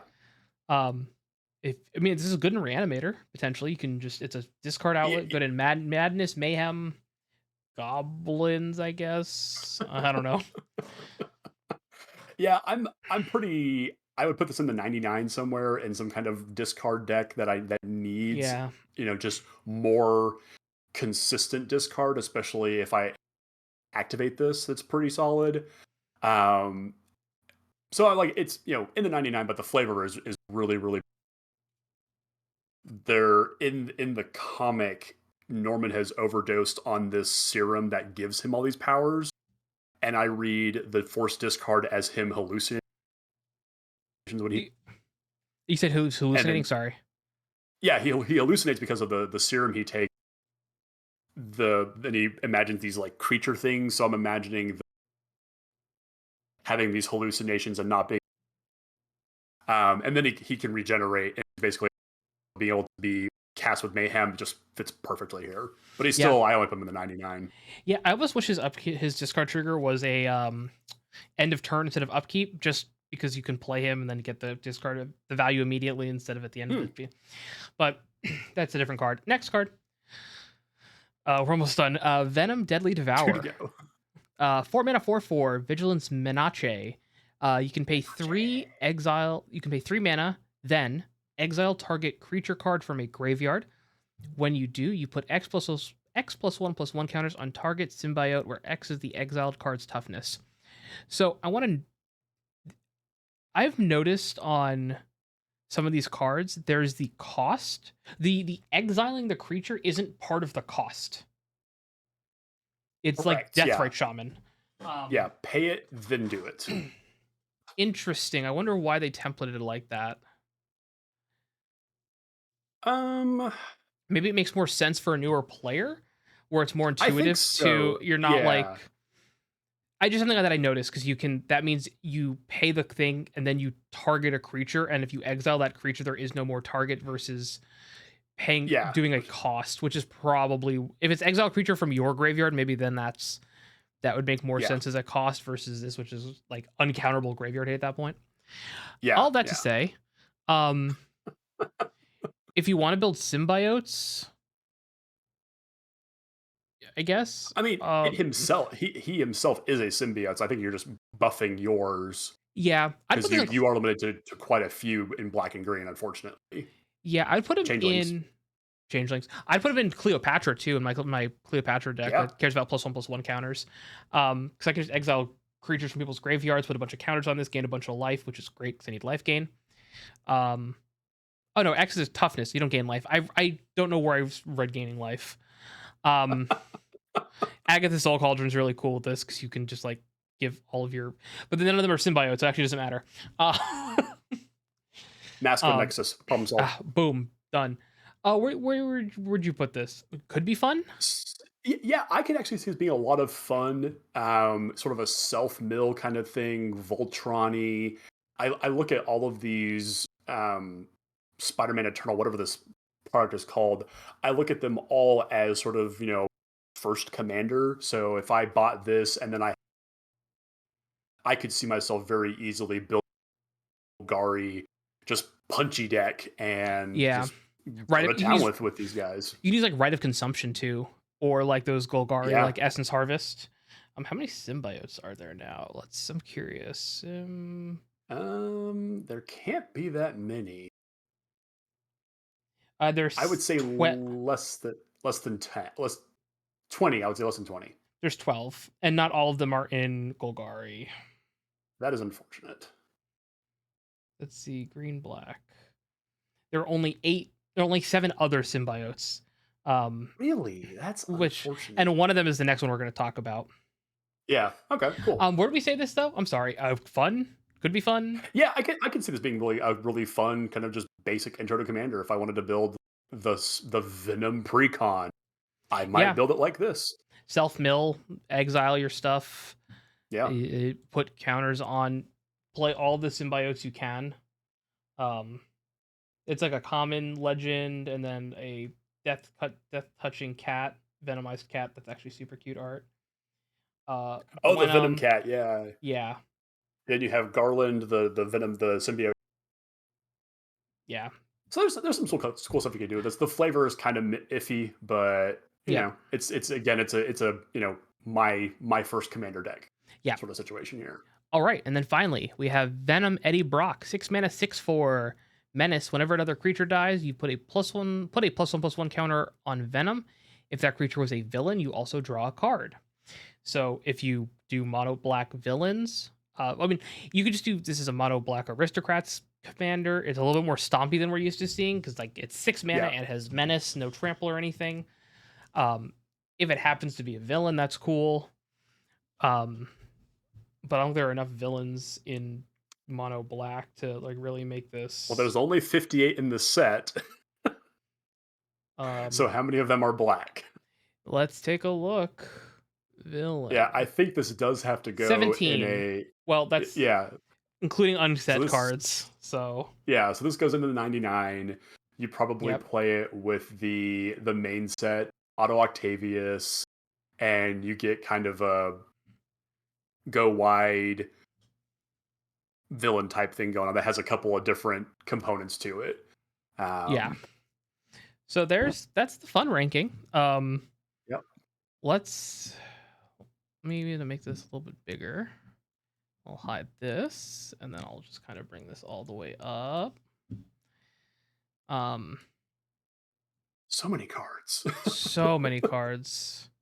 I had almost 9 pages of notes on all of the flavor for all of them, and I was kind of bummed we didn't talk about all because there are some genuinely cool ones that we could have touched on, but save it It's for just yeah, we can it's do a too follow up, much. but yeah, it's so Yeah. many cards. There would be 79 cards we could talk. Well, actually more because we the start of there are two though that I really want to talk about from the uncommons section. So there's Sun Spider Nimble Weber, which is the I forget her stats, but she tutors up an aura or an equipment. So she is uncommon there. I looked at that and just thought this is going to be the most just kind of simple card design. I had no idea there was any to it, and then I actually researched, and it's a character named Charlotte Weber who was born with Ehlers-Danlos syndrome, With which what? is a Ehlers-Danlos syndrome. It's a Okay. EDS, and it impacts the body's connective tissue. So you're basically you have a really hard walking with a wheelchair or crutches. She has her crutches in the art. The Oh, tutor that's cool. ability is her going to get her crutches or her wheelchair or just something to help augment her ability. That's cool.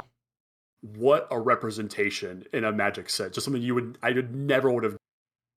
And then there is the Spider-Man India, Spider-Man India, who looks pretty. He's a green-white uncommon who puts +1/+1 counters on other creatures as they come in. Yep. American born again. But his ability, it's Paviter's Seva, I think is the word on Yep. there. I pulled it up on the screen here. Oh, okay, perfect. Yeah. So again, I had no idea what this was, and so I did some. It turns out that that is a Hindu concept, and it is Sanskrit meaning selfless and meaningful service. So he is putting counters on other characters to help them fight.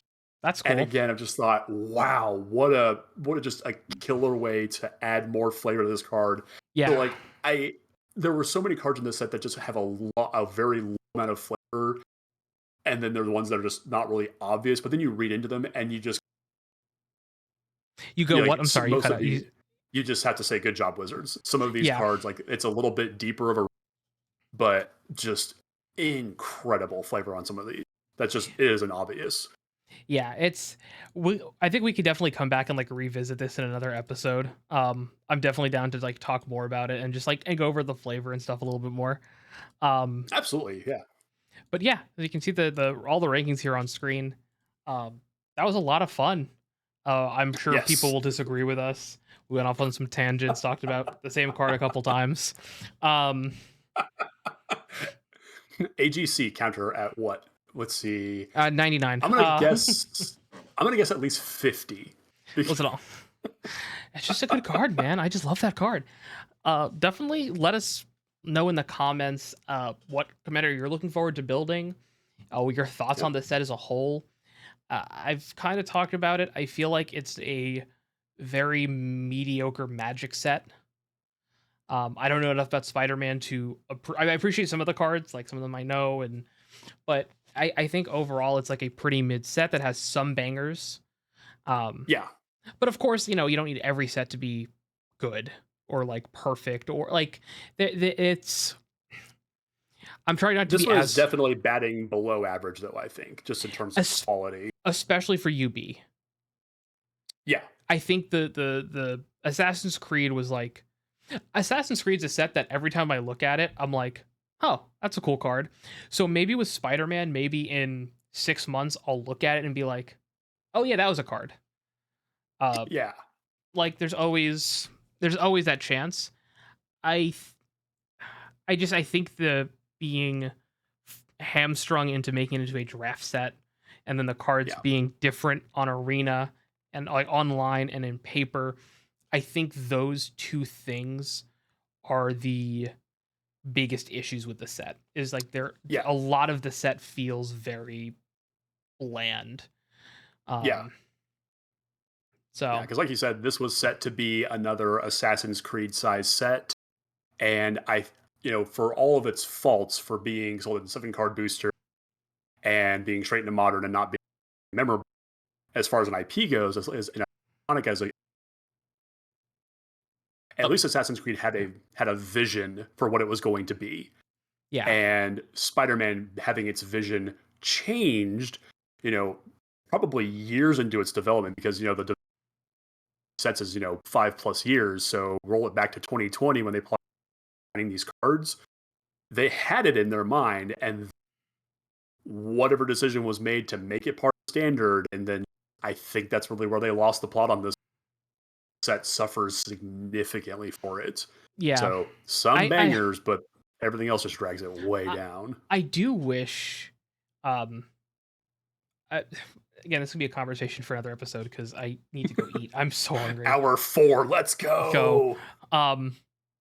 I do think that there's an argument that if all the UB sets were just like commander decks, and if they released instead of doing the set commander decks, they did the UB commander decks like with set releases, like maybe you do that. But it's it's fine. Yeah, it is fine. And everything's fine. Alex, where can everyone find you if you're still listening? You can find me over on Blue Sky. Look me up, Alex0088. I do comic book reviews. I post my occasionally um, the political comments. But yeah, if you're cool, I'll follow you. If you follow me, be nice over there. Yep, I'm Ben with Bath and Brews MTG. Also, looks like Alex Mike's was still cutting out a little bit, so go ahead and hit Son of a that gun. hit that member button so we can get him a new microphone. Alex, give me your address. So I'm gonna be shipping you a new microphone in the next week. Thankfully, unfortunately, I don't think there'll be an episode in 2 weeks because I am gonna be in Atlanta for MagicCon on that Thursday that we normally record. I'll be driving up, so I'll be there at like in the early afternoon. I think I'll be getting out like 5ish. So if you're able to make it, Alex, cool. If not, we'll Bring by my house record. first. It's on the way to the airport. True. Oh, I can check in. Maybe I'll do that. Maybe I'll record in person before I go to the airport and pick up my friend. There you go. So yeah, we might have a live session. If not, it'll be unfortunately about a month. It'll be on the 9th because we record every other week. Unless otherwise. So we'll see you guys back here in like a month for another episode. At that point, Avatar will be probably kicking off soon, and we'll be able to. Oh yeah, do this again. That's okay. I love Avatar too. The content wheel, baby. That's why I love doing these videos because it's unlimited content. Just gotta get in the hamster wheel. Just keep going. Keep going, baby. All right. Never ending. Long walk. Alrighty, nerds. Well, I'll see you in the next one. Like, comment, subscribe, all that stuff. And if you're Atlanta, look for me. I'll be there. All right. Bye, everyone.